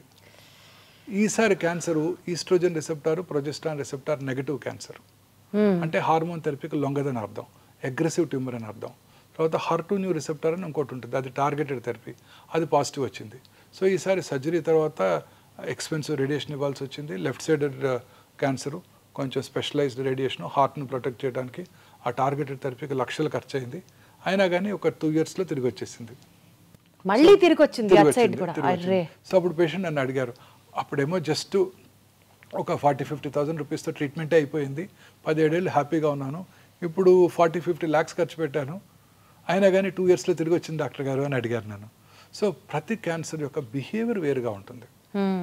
So cancer behaviour is more important. Cancer grade అంటే tumour grade, tumour how aggressive the tumour is అనేది మనకి చాలా ఇంపార్టెంట్. ఎట్లా తెలుస్తుంది సార్? అది there are test for that. Every క్యాన్సర్కి ఏ రకమైన క్యాన్సర్స్ అగ్రెసివ్గా బిహేవ్ చేస్తే దానికి కావాల్సిన మార్కర్స్ ఉన్నాయి. ఉదాహరణకి breast cancer torrs, HER2 receptor, proliferative index, అలా అన్ని క్యాన్సర్స్కి మార్కర్స్ ఉంటాయి. అట్లా కొన్ని క్యాన్సర్స్ అగ్రెసివ్గా బిహేవ్ చేస్తాయి, కొన్ని స్లోగా పెరుగుతూ ఉంటాయి. స్లోగా పెరిగే క్యాన్సర్ లేట్ స్టేజ్లో ఉన్నా చాలా కాలం బ్రతికేస్తారు. అగ్రెసివ్గా ఉండే క్యాన్సర్స్ ఎర్లీ స్టేజ్లో వచ్చినా తిరిగి వచ్చే అవకాశాలు ఎక్కువగా ఉంటాయి. జనరల్గా అది అగ్రెసివా నాన్ అగ్రెసివా అని కూడా టెస్ట్లో మనకు తెలుస్తుందా sir? Yes, very correct, true, very true, తెలిసిపోతుంది. సో జనరల్గా చిన్న వయసులో వచ్చే క్యాన్సర్స్ అంటే 20 to 40 years మధ్యలో వచ్చే క్యాన్సర్స్ అగ్రెసివ్గా ఉంటాయి, ఎక్సెప్ట్ థైరాయిడ్. పెద్ద వయసులో వచ్చే క్యాన్సర్ స్లోగా పెరుగుతాయి. థైరాయిడ్ క్యాన్సర్ కాదు కదా సార్? Except thyroid. థైరాయిడ్లో కూడా క్యాన్సర్స్ వస్తాయండి, వెరీ కామన్. థైరాయిడ్ క్యాన్సర్స్ ఒక్కటే చిన్న వయసులో వస్తే స్లోగా పెరుగుతాయి, పెద్ద వయసులో వస్తే ఫాస్ట్గా పెరుగుతాయి. మిగతా అన్ని క్యాన్సర్స్ జనరల్గా ఎల్డర్లీ ఏజ్లో వచ్చినప్పుడు స్లోగా పెరుగుతాయి, చిన్న వయసులో 20 to 40 మధ్యలో వచ్చినప్పుడు ఫాస్ట్గా పెరుగుతాయి. అంటే యూజువల్గా ఇప్పుడు ఈ థైరాయిడ్ హార్మోన్ ఇంబ్యాలెన్స్ అనేది ఎక్కువ వింటూ ఉంటాం కదా సార్, థైరాయిడ్, PCOD, PCOS ఇట్లా చెప్తూ ఉంటారు కదా sir. So thyroid deficiency or hyperactiveness of thyroid gland might also lead to cancer. లేదండి, అది వేరు, టోటలీ వేరు. ఇది ఫిజియలాజికల్. థైరాయిడ్ చాలామంది నాకు చెప్తుంటారు నాకు థైరాయిడ్ ఉందని. థైరాయిడ్ అందరికీ ఉంటుంది, కొన్నిసార్లు ఎక్కువ పనిచేస్తుంది, హైపర్ ఫంక్షనింగ్ వేరు అన్నట్టు, కొన్నిసార్లు అసలు పనిచేయదు. నడి వయసులో చాలామంది లేడీస్లో ఈ ప్రాబ్లం చూస్తుంటాం, హైపోథైరాయిడ్ అంటాం. సో అది వేరు, అది టోటలీ డిఫరెంట్. థైరాయిడ్ గ్లాండ్లో క్యాన్సర్ రావటం వేరు. థైరాయిడ్ గ్లాండ్ యొక్క ఫంక్షన్కి క్యాన్సర్కి సంబంధం లేదు మేడం. థైరాయిడ్ గ్లాండ్లో నార్మల్ ఫంక్షనింగ్ థైరాయిడ్లో కూడా చిన్న లంప రావటం, లోవర్ పార్ట్ ఆఫ్ ద నెక్లో ఎక్కడ లంప్ వచ్చినా ఇమీడియట్గా అశ్రద్ధ చేయకుండా మనం పరీక్ష చేయించుకోవాలి ఎవరైనా సరే. సార్ ఇందాక మీరు అన్నట్లుగా జీన్ మ్యూటేషన్ టెస్ట్ అని అన్నారు చూడండి, అంటే ఫ్యూచర్లో పలానా వ్యక్తికి క్యాన్సర్ వస్తుందా అని కూడా మనం ముందుగానే టెస్ట్ చేసుకొని చేయొచ్చా సార్? ఏజ్ నుంచి చేయొచ్చు అది? మొన్న మధ్య Zerodha CEO mister Nikhil Kamath mister bill gates podcast చేశారు. అప్పుడు ఆయన అడిగారు, మా యంగ్ ఆంటర్ప్రెనర్స్కి మీరు ఇచ్చే సలహా ఏంటి, వారి హెల్త్ ఎలా మెయింటైన్ చేసుకోవాలని. ఆయన ఏమన్నారు, నేను రెగ్యులర్గా స్క్రీనింగ్ చేసుకుంటాను, ఎవ్రీ ఇయర్ టెస్టులు చేయించుకుంటాను, రొటీన్ టెస్ట్, అన్ని రకాల టెస్టులు చేయించుకుంటాను, అండ్ వైటమిన్స్ రెగ్యులర్గా తీసుకుంటున్నాను, because there is no downside. రీసెంట్గా ఒక టెస్ట్ వచ్చింది, ఈ టెస్ట్ కనుక చేయించుకున్నట్టయితే నెక్స్ట్ ఫ్యూ ఇయర్స్లో క్యాన్సర్ వచ్చేది లేనిది నేను ముందే తెలుసుకోవచ్చు. ఈ CT scan, PET CT scan, PET MR పట్టుకోకముందే నేను ఈ కొత్త టెస్టులు క్యాన్సర్ రావడానికి ముందుగా పసిగట్టేస్తాయి. ఆ టెస్ట్ కూడా నేను రెగ్యులర్ చేయించుకుంటున్నాను. అమెరికాలో insurance companies cover that. I don't know, it's an expensive test. ఇండియాలో మీ ఇన్సూరెన్స్ కంపెనీస్ కవర్ చేస్తాయో లేవో నాకు తెలియదు అని కూడా ఆయన అన్నారు. అదే అడగబోతున్నాను. ఆ టెస్ట్ ఇప్పుడు మనకి హైదరాబాద్లో అందుబాటులోకి వచ్చింది. మనకి ఒమేగాలో చేస్తారా సార్? ఆ టెస్ట్ చేస్తారు, ఇదే లాంజివిటీ లాంజ్లో చేస్తాం. అదేంటంటే సింపుల్ బక్కల్ స్మియర్ తీసుకొని ఆ ఎగ్జోమ్ స్టడీ అంటారు. ఇందాక మనం డిస్కస్ చేసాము, ఒక 400 to 500 ఆంకోజీన్స్ ఉన్నాయి. ఈ ఆంకోజీన్స్లో వచ్చే మ్యూటేషన్ వల్లే క్యాన్సర్ వస్తుంది. ఈ మ్యూటేషన్స్ని ట్రిగర్ చేసేది ఎగ్జోమ్స్. ఓకే, ఎగ్జోమ్స్. ఆ ఎగ్జోమ్స్ని మనం అనలైజ్ చేసి క్యాన్సర్ రావటాన్ని ముందుగా పసిగట్టేయచ్చు. ఓకే. సో అంటే ఫర్ ఎగ్జాంపుల్ ఈ పర్టికులర్ ఇండివిజువల్కి కోలన్ క్యాన్సర్ వస్తుంది అని కనుక మనం ప్రెడిక్ట్ చేసినట్టయితే ఆ పర్టికులర్ ఇండివిజువల్కి డైటరీ హెల్ప్, అంటే బాగా గ్రీన్స్ వెజిటబుల్స్ ఎక్కువగా తీసుకుంటూ, ప్రాసెస్ మీట్ తక్కువగా తీసుకుంటూ, ఆల్కహాల్ తీసుకున్నట్టయితే అవి మానిపించేసి, ఎందుకంటే alcohol increases the risk of colon cancer. తర్వాత కిమో ప్రొఫైలాక్సిస్ ఉంది. ఆస్పిరిన్, మనం బ్లడ్ థిన్నర్స్ వాడుతుంటాం, మీరు వినే ఉంటారు, aspirin, low dose aspirin. Low dose aspirin తీసుకునే వాళ్ళలో కోలన్ క్యాన్సర్ వచ్చే అవకాశాలు తక్కువగా ఉంటాయి. సో ఆయనకి ఆస్పిరిన్ ఇవ్వటం, నెలకు ఒకసారి ఫీకల్ అక్కల్ బ్లడ్ టెస్ట్ చేయించుకోవటం, అవసరమైతే బ్లడ్ ఉన్నట్టయితే సిగ్మాడోస్కోపీ, కొలనోస్కోపీ చేసి ఏమైనా పాలిప్స్ ఉన్నట్టయితే ఆ పాలిప్స్ రావడంతోనే వాటిని తీసివేయడం ద్వారా క్యాన్సర్ రావటాన్ని నివారించవచ్చు. నివారించవచ్చా సార్? ఆర్ లేట్ చేయొచ్చా? నివారించవచ్చు. అద్భుతం, అద్భుతం అసలు. లేదా చిన్నగా క్యాన్సర్ ప్రీ క్యాన్సరస్ ఫేజ్లో ఉండగానే దాన్ని పట్టుకొని దాన్ని సర్జరీ కనుక చేసేస్తే మనం క్యాన్సర్ రాకుండా నివారించిన వాళ్ళం అవుతాం. అద్భుతం సార్. అలా ఉదాహరణకు ఒక స్త్రీకి బ్రెస్ట్ క్యాన్సర్ వస్తుందని ప్రెడిక్ట్ చేసామనుకోండి, రెగ్యులర్గా చెక్ చేసుకుంటూ ఉంటారు, వారు ఎలా పరీక్ష చేసుకోవాలో వారికి నేర్పిస్తాం. స్త్రీకి వారు పరీక్ష చేసుకున్నట్టయితే వారి యొక్క బ్రెస్ట్ మీద వారికి అవగాహన పెరిగి ఆ బ్రెస్ట్లో వచ్చే చిన్న చిన్న మార్పులను కూడా గ్రహించి డాక్టర్ నోటీస్కి తీసుకురావడం జరుగుతుంది.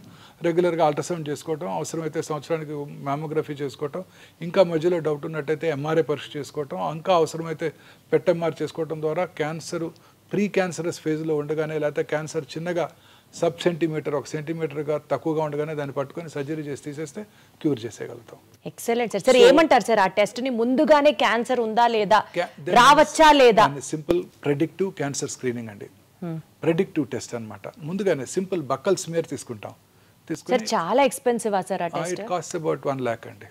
మరి అది నార్మల్ కామన్ పర్సన్కి కూడా అందుబాటులో ఉండాలంటే ఎట్లా సార్? టైం పడుతుంది. ఏ టెస్ట్ అయినా మీకు తెలుసు కదా, ఇనిషియల్గా దానికి ఉంటుంది, తర్వాత దాన్ని స్లోగా నెంబర్ ఆఫ్ కంపెనీస్ డెవలప్ చేసిన కొలది కాస్ట్ తగ్గిపోతుంది. సో ప్రస్తుతం ఇవాళ రోజున చేయించుకోవాలి 86,000 to 1 lakh ఉందండి. ముందుగానే ప్రెడిక్ట్ చేయవచ్చు. ముందుగానే ప్రెడిక్ట్ చేయొచ్చు. ఇప్పుడు cancer treatment has become prohibitively expensive అండి. ఈ monoclonal antibodies, targeted therapies, I have to talk about that also sir. చాలా ఎక్స్పెన్సివ్ అండి, ఇవన్నీ ఇంపోర్టెడ్ మాలిక్యూల్స్ కదండి.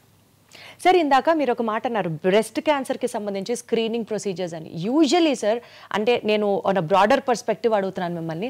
ఇప్పుడు లేడీస్ వచ్చి మ్యామోగ్రామ్ చేయించుకోవాలి అన్నా, బ్రెస్ట్ క్యాన్సర్కి సంబంధించిన స్క్రీనింగ్ టెక్నిక్స్ చేయించుకోవాలి అని అన్నా, టెక్నీషియన్ దగ్గర నుంచి రేడియేషన్ రిపోర్ట్ చేసినటువంటి డాక్టర్ దాకా మేల్ ఉండొచ్చు, లేకపోతే వాళ్ళకి కొంచెం ఆ ఎంబరాస్మెంట్ ఉండొచ్చు స్క్రీన్ చేయించుకోవడానికి. ఇలాంటివన్నీ అవాయిడ్ చేయడానికి do we have any other means of? అన్ని హాస్పిటల్స్లో కూడా మ్యామోగ్రఫీ చేసేవాళ్ళు లేడీ టెక్నీషియన్సే ఉంటారు 100%. మెయిల్ టెక్నీషియన్ ఉండే అవకాశమే లేదండి, ఫీమేల్ టెక్నీషియన్సే ఉంటారు. తర్వాత అల్ట్రాసౌండ్ రూమ్లో కూడా అన్ని హాస్పిటల్స్లోనూ, నో ఎక్సెప్షన్స్, అన్ని హాస్పిటల్లో కూడా విమెన్ టెక్నీషియన్సే ఉంటారు. అద్భుతం. అంటే సార్ చాలా చోట్ల, చాలా మేజర్ హాస్పిటల్స్లో లేడీ డాక్టర్సే ఉంటున్నారు కూడా. ఇప్పుడు మా దగ్గర ఒమేగా బ్రెస్ట్ క్లినిక్లో 100% లేడీ సర్జన్ ఉంటారు, లేడీ రేడియాలజిస్ట్ ఉంటారు, లేడీ టెక్నీషియన్స్ ఉంటారు, లేడీ అల్ట్రాసౌండ్ దగ్గర కూడా నర్సెసే అసిస్టెంట్గా ఉంటారు 100%. సో ఎస్పెషల్లీ ఆడవాళ్ళకి సంబంధించి ఈ బ్రెస్ట్ క్యాన్సర్, సర్వికల్ క్యాన్సర్కి సంబంధించి కూడా ఎక్కడన్నా టెస్ట్ చేయించుకోవాలి, స్క్రీనింగ్ చేయించుకోవాలి అంటే ఫస్ట్ అక్కడ డాక్టర్స్ ఎవరు ఉంటారు, అయ్యో వాళ్ళకి ఇప్పుడు చూపించాలా అన్న ఒక చిన్న ఇన్హిబిషన్తో ఆగిపోతూ ఉంటారు. అన్ని హాస్పిటల్లో లేడీ డాక్టర్సే ఉంటారండి, అన్ని మేజర్ హాస్పిటల్స్లో కూడా. సార్ ఈ మధ్య కాలంలో రీసెంట్ ఇన్సిడెంట్స్ బ్రెస్ట్ క్యాన్సర్ ఎట్లయితే రేట్ పెరిగిపోయింది అని వింటున్నామో, బాగా పెరిగిపోయింది అని, ఈవెన్ సర్వికల్ క్యాన్సర్ కూడా ఆడవాళ్ళలో ఎక్కువగా వింటున్నాం సార్. అవునండి, సర్వికల్ క్యాన్సర్ ఇన్సిడెన్స్ తగ్గుతుందండి ఇప్పుడు బికాస్ ఆఫ్ ది వ్యాక్సిన్. అంటే not only because of the vaccine, hygiene ప్రజల్లో అవగాహన పెరగటం వల్ల. See what is the most important cause for cervical cancer? Human papillomatous virus infection.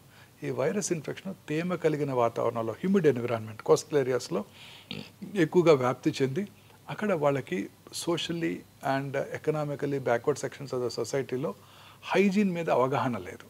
During especially periods టైంలో వారికి ఎలా హైజీనిక్గా ఉండాలి అన్న దాని మీద అవగాహన లేకపోవడంతో ఆ వైరస్ ఎక్కువగా వ్యాప్తి చెందుతోంది. అలాగే వారి సెక్షువల్ పార్ట్నర్స్ కూడా హైజీన్ మీద అవగాహన లేదు. చాలామందిలో మల్టిపుల్ సెక్షువల్ పార్ట్నర్స్ కూడా ఉండొచ్చు. వాళ్ళలో ఈ క్యాన్సర్ ఇన్సిడెన్స్ ఎక్కువ. ఇప్పుడు ఇవన్నీ కూడా బాగా తగ్గిపోయాయి. హైజీన్ మీద అందరికీ అవగాహన ఏర్పడింది. స్కూళ్ళలోనే పీరియడ్స్ టైంలో ఎటువంటి హైజీనిక్గా ఎలా ఉండాలో నేర్పుతున్నారు. శానిటరీ నాప్కిన్స్ అందుబాటులోకి వస్తున్నాయి అందరికీ కూడా. సో ఈ క్యాన్సర్ ఇన్సిడెన్స్ బాగా తగ్గిపోయింది. సర్వికల్ క్యాన్సర్ కి సంబంధించిన వ్యాక్సిన్ 4 years నుంచి ఇవ్వచ్చు అంట కదా సార్ పిల్లలకి? 10 years నుంచి ఇవ్వాలి. ఇప్పుడు మొన్న మధ్య లాస్ట్ ఇయర్ బడ్జెట్లోనే మిసెస్ నిర్మలా సీతారామన్ అనౌన్స్ చేశారు, మొత్తం భారతదేశంలోని అందరి పిల్లలకి కూడా ఇక నుంచి ఫ్రీగా ఈ సంవత్సరం నుంచి వ్యాక్సిన్ అందజేయడం జరుగుతుంది. యూనివర్సల్ ఇమ్యునైజేషన్ ప్రోగ్రాంలో మిగతా వ్యాక్సిన్స్తో పాటు దీన్ని కూడా ఇంక్లూడ్ చేశారు. ఈ వ్యాక్సిన్ ఇప్పుడు ఇండియాలో మ్యానుఫ్యాక్చర్ చేస్తున్నారు, అందువల్ల కాస్ట్ తగ్గిపోయింది.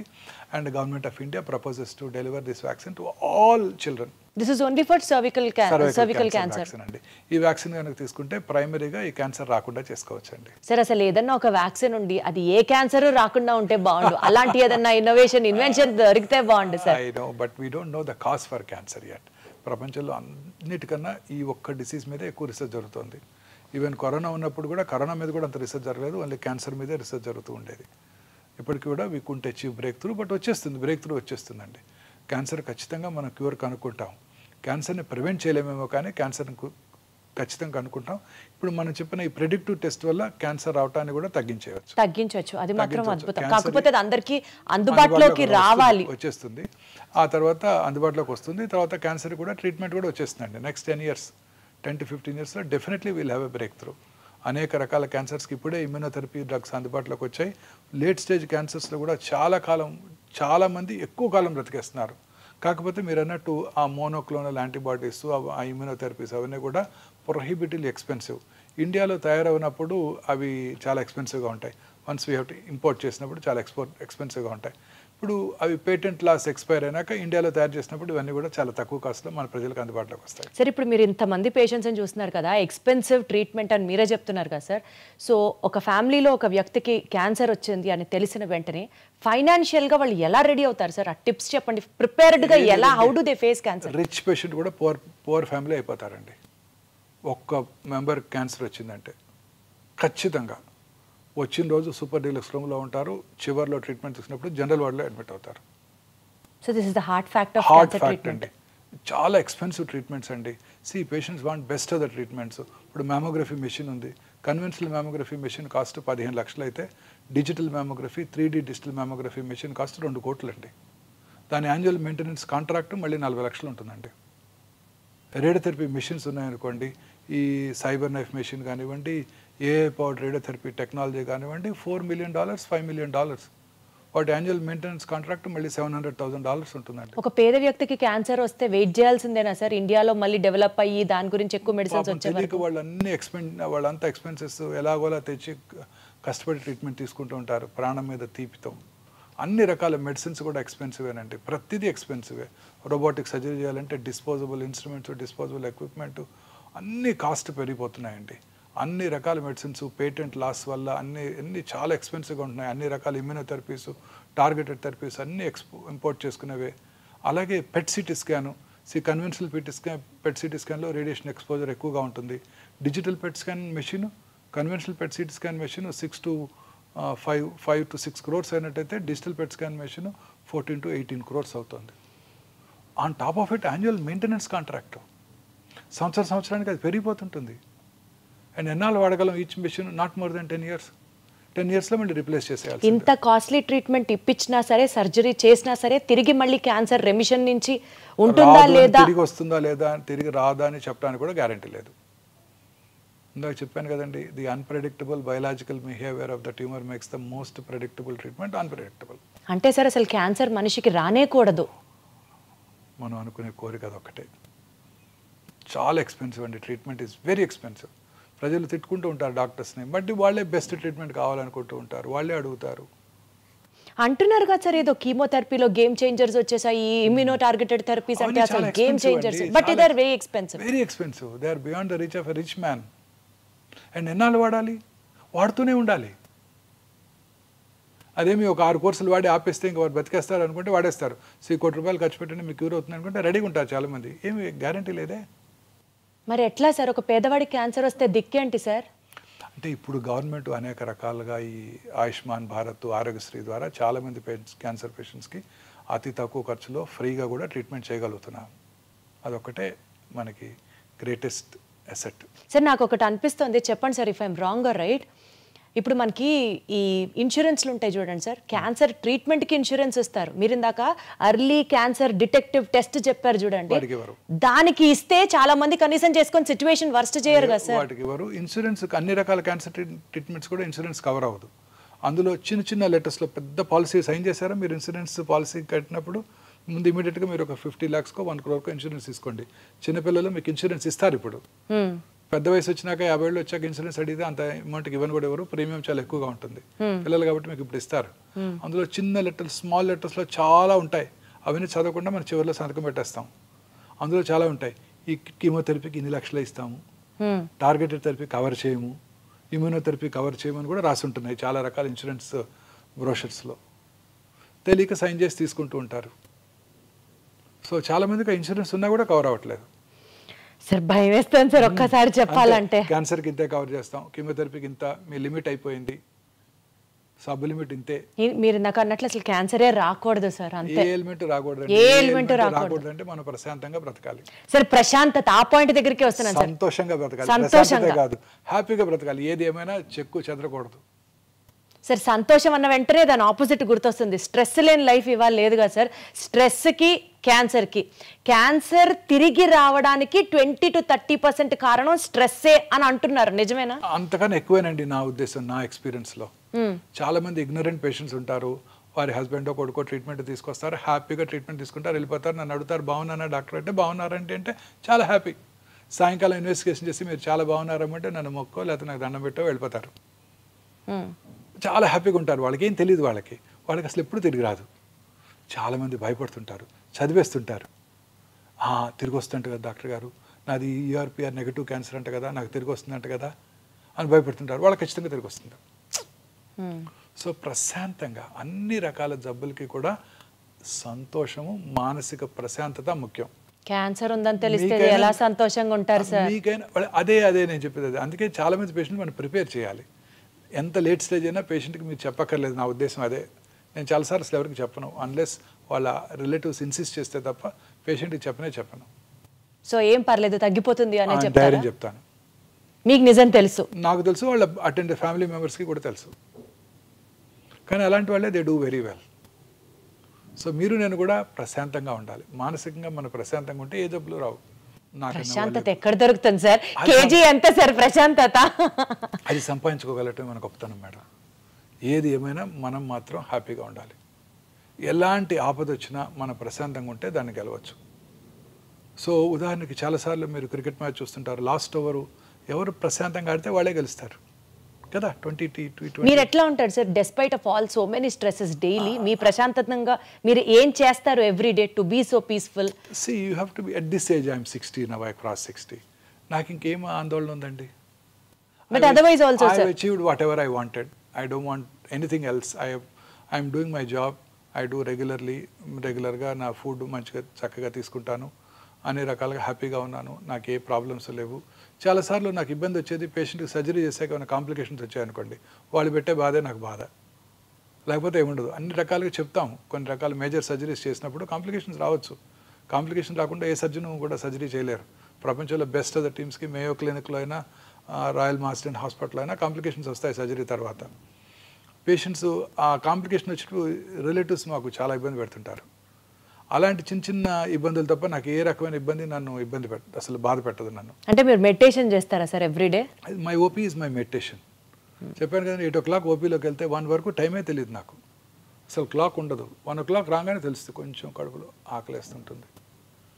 1:15 అట్లా 1:15 అయి ఉంటుంది టైం, చూస్తే time 1:15. But otherwise also sir stress వల్ల క్యాన్సర్ రికర్ అవుతుంది అంటారా? స్ట్రెస్ వల్ల క్యాన్సరే వస్తుంది కూడా అంటారా? స్ట్రెస్ వల్ల అన్ని రకాల ఎలిమెంట్స్ ఇంక్లూడింగ్ క్యాన్సర్ వస్తాయండి. Coronary artery disease, cerebrovascular accident, cancer కూడా అన్ని రకాల జబ్బులకి స్ట్రెస్సే కారణం. మన ఇమ్యూనిటీ తక్కువ అవుతుంది. మనం ఎప్పుడైతే హ్యాపీగా లేనప్పుడో మన ఇమ్యూనిటీ తగ్గుతుంది. ఇమ్యూనిటీ తగ్గినప్పుడు ఈ మ్యూటేషన్స్ పైచేయి సాధిస్తాయి, they take upper hand. Coronary artery disease కానివ్వండి, కరోనా ఇన్ఫెక్షన్ కానివ్వండి, సెరిబ్రోవాస్కులర్ యాక్సిడెంట్ కానివ్వండి, క్యాన్సర్ కానివ్వండి, అన్ని రకాల ఎలిమెంట్స్కి స్ట్రెస్సే కారణం. ప్రశాంతంగా ఉంటే ఏ జబ్బు రాదు, ప్రశాంతంగా ఉంటే వైరల్ ఇన్ఫెక్షన్ వచ్చినా తొందరగా తగ్గిపోతుంది. మంచి నిద్ర, సంతోషం. సార్ ఆటో ఇమ్యూన్ డిసీజెస్ ఉన్న వాళ్ళకి క్యాన్సర్ ఇన్సిడెన్స్ ఎక్కువ అంటారు, నిజమేనా ఇది? అలానే ఏం లేదండి, కొన్ని రకాల ఎలిమెంట్స్ ఉండొచ్చు, కానీ అంత స్పెసిఫిక్గా ఆటో ఇమ్యూన్ డిసీజ్ ఉన్న వాళ్ళకి క్యాన్సర్ వస్తుందని ఏం లేదు. బికాజ్ వాళ్ళలో ఆల్రెడీ రోగనిరోధక శక్తిని సప్రెస్ చేయబడుతూ ఉంటుంది కాబట్టి క్యాన్సర్ రావడానికి ఆస్కారం ఎక్కువ ఉంది అని అంటారు. ఆటో ఇమ్యూన్ డిసీజ్ అంటే మన బాడీలో ఉన్న ఇమ్యూన్ మెకానిజం మన ఓన్ ఆర్గన్స్ మీద అగెన్స్ట్గా పనిచేస్తాయి. మామూలుగా ఇప్పుడు ఉదాహరణకి ఒక ఇండివిజువల్కి కిడ్నీ ట్రాన్స్ప్లాంట్ చేసామనుకోండి, కిడ్నీ ట్రాన్స్ప్లాంట్ చేస్తే అవుతుంది, అది ఒక ఫారిన్ ఆర్గన్, ఫారిన్ బాడీ, దాన్ని మన బాడీ రిజెక్ట్ చేస్తుంది, ట్రాన్స్ప్లాంట్ ఆర్గన్ రిజెక్ట్ చేస్తుంది. ఆ ట్రాన్స్ప్లాంటెడ్ ఆర్గన్ రిజెక్షన్ చేయకుండా ఉండటానికి వాళ్ళకి ఇమ్యూనోసప్రెసివ్ థెరపీ ఇస్తారు. కిడ్నీ ట్రాన్స్ప్లాంట్ తర్వాత కానీ, హార్ట్ ట్రాన్స్ప్లాంట్ కానీ, లివర్ ట్రాన్స్ప్లాంట్ తర్వాత కానీ ఆ ఇమ్యూనోసప్రెసివ్ థెరపీ ఇచ్చినప్పుడు ఆ రిజెక్షన్ని మనం ప్రివెంట్ చేయగలుగుతాం. బట్ క్యాన్సర్స్ రావడానికి అవకాశం ఉంటుంది. Exactly sir. ఇప్పుడు ఒక పేషెంట్కి రియల్ ఇన్సిడెంట్ అనమాట. ఒక పేషెంట్కి మెలనోమా వచ్చింది. మెలనోమా వచ్చిన తర్వాత, మెలనోమా అంటే తెలుసు కదండి, స్కిన్ క్యాన్సర్. మెలనోమా వచ్చిన 20 yearsకి అంటే వచ్చి క్యూర్ అయిపోయింది ఆయనకి. 20 years తర్వాత ఈ వాజ్ బ్రెయిన్ డెడ్. 20 years అయిపోయింది కదా, నన్ను కిడ్నీ తీసుకెళ్ళి ఇంకెవరికో ట్రాన్స్ప్లాంట్ చేశారు. మరి ట్రాన్స్ప్లాంట్ చేసినప్పుడు వాళ్ళకి ఇమ్యూనోసప్రెసివ్ థెరపీ ఇస్తారు కదండి. ఇమ్యూనోసప్రెసివ్ థెరపీ ఇచ్చినప్పుడు వాళ్ళకి మెలనోమా వచ్చింది. అంటే melanoma is a skin disease. ఆ మెలనోమా క్యాన్సర్ కణాలు ఆ పేషెంట్ యొక్క కిడ్నీలో ఉన్నాయి, డార్మెంట్గా 20 years ఉన్నాయి. ఎందుకంటే ఆయన రెసిస్టెన్స్ బాగుంది కాబట్టి.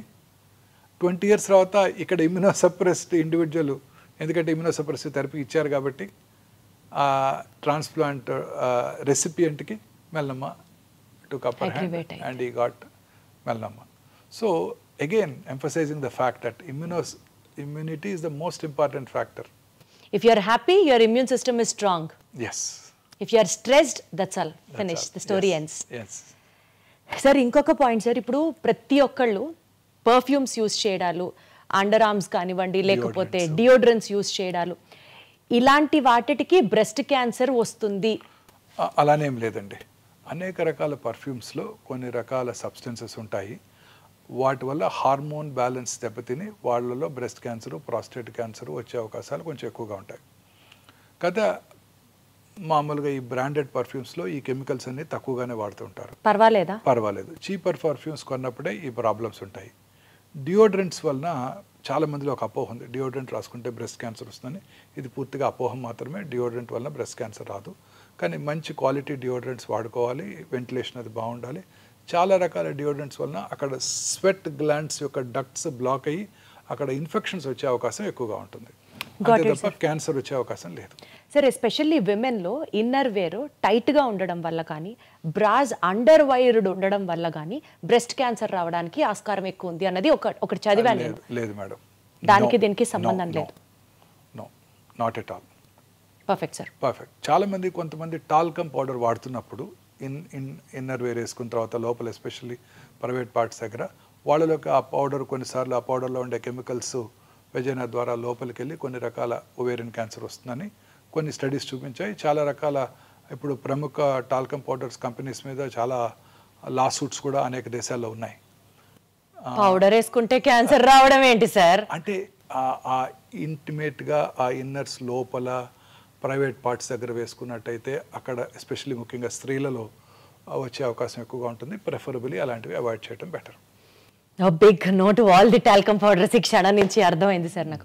సార్ ఒక్కటి చెప్పండి, vitamin D supplement, calcium, magnesium, zinc, vitamin B12, folic acid ఇట్లాంటి సప్లిమెంట్స్ తీసుకోకుండా నాకు తెలిసి ఈ రోజుల్లో ఎవరు లేరు. మేబీ 20-25 నుంచే స్కిన్ కోసం సప్లిమెంట్, హెయిర్ నెయిల్స్ కోసం ఇట్లా సప్లిమెంట్స్ మీదే బండి నడుస్తున్న ఈ రోజుల్లో యాంటీ ఆక్సిడెంట్ సప్లిమెంట్స్ తీసుకోవడం వల్ల క్యాన్సర్ వచ్చే అవకాశం తగ్గుతుంది అని ఒక నానుడు ఉంది. ఇది నిజమా కాదా మీరే చెప్పాలి. అంటే యాంటీ ఆక్సిడెంట్స్ ఈ ఫ్రీ రాడికల్స్ డ్యామేజ్ని ప్రివెంట్ చేసి ఖచ్చితంగా క్యాన్సర్ అవడాన్ని నిరోధిస్తాయి.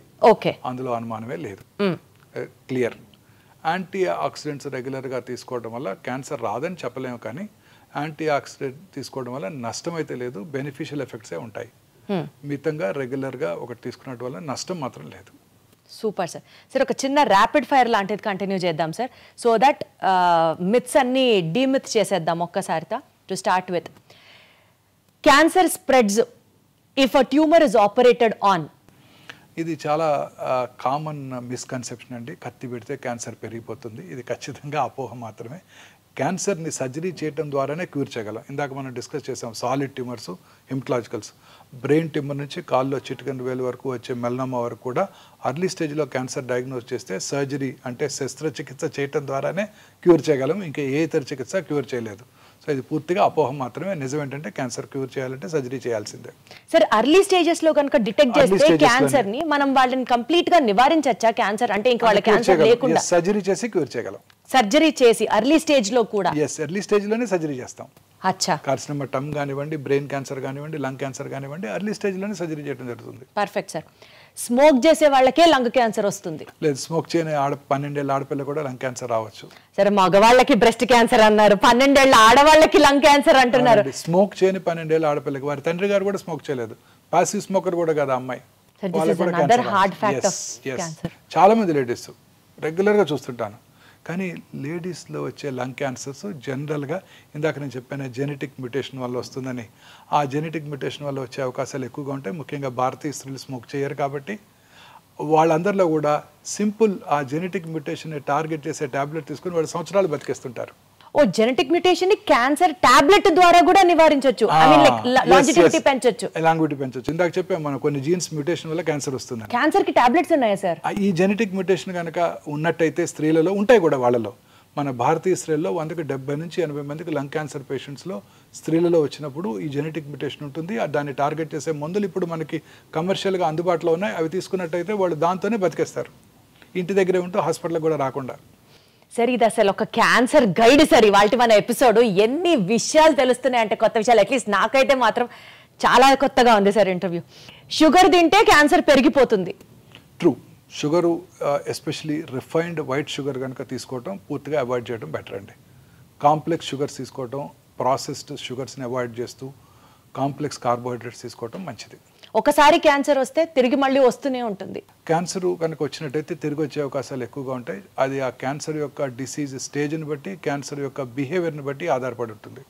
క్యాన్సర్కి సంబంధించి మనకి స్క్రీనింగ్ టెస్ట్లు ఏ ఏజ్ నుంచి చేయించుకోవడం మన లైఫ్ స్టైల్లో ఒక భాగం అయిపోవాలి సార్? అంటే డిఫరెంట్ క్యాన్సర్స్కి డిఫరెంట్గా ఉంటాయండి. ఉదాహరణకి బ్రెస్ట్ క్యాన్సర్ ఉందనుకోండి, ఫ్యామిలీ హిస్టరీ ఉన్న వాళ్ళు 40 years నుంచే రెగ్యులర్గా స్క్రీనింగ్ చేసుకుంటూ ఉండాలి. మ్యామోగ్రఫీ పరీక్ష సంవత్సరానికి ఒకసారి చేసుకుంటూ ఉండాలి. ఫ్యామిలీ హిస్టరీ లేని వాళ్ళు కూడా ఎస్పెషల్లీ మిడిల్ ఇన్కమ్ గ్రూప్స్లో ఉండే స్త్రీలు 50 years దాటిన తర్వాత రెగ్యులర్గా అప్ టు 65 రెగ్యులర్గా మ్యామోగ్రఫీ స్క్రీనింగ్ చేయించుకోవాలి. అలాగే ప్రతి స్త్రీకి కూడా 20 ఏళ్ళ నుంచే వారికిగా వారు పరీక్ష చేసుకుంటూ వారి యొక్క శరీరం మీద అవగాహన పెంచుకుంటూ వారి బ్రెస్ట్ని ఎగ్జామిన్ చేసుకుంటూ స్నానం చేసేటప్పుడు కూర్చొని, పడుకున్నప్పుడు రూమ్కి వచ్చాక పడుకొని రెగ్యులర్గా ఎగ్జామిన్ చేసుకోవడం ద్వారా వాళ్ళ శరీరం మీద అవగాహన పెరిగి ఆ బ్రెస్ట్లో వచ్చే చిన్న చిన్న మార్పులను వాళ్ళు గ్రహించి వారి డాక్టర్ దృష్టికి తీసుకెళ్ళగలుగుతారు. అలాగే గర్భసించి ముఖద్వార cancer, once they are sexually active, marriage అయిన తర్వాత వాళ్ళు ప్యాప్స్మియర్ టెస్టింగ్ ఫస్ట్ 3 years, ఆ 3 years కనుక నార్మల్గా ఉన్నట్టయితే ఆ తర్వాత కూడా రెగ్యులర్గా ఇంటర్వెల్స్లో ఇయర్లీ ఒకసారి డాక్టర్తో పరీక్ష చేయించుకోవటం, లేడీ డాక్టర్తో.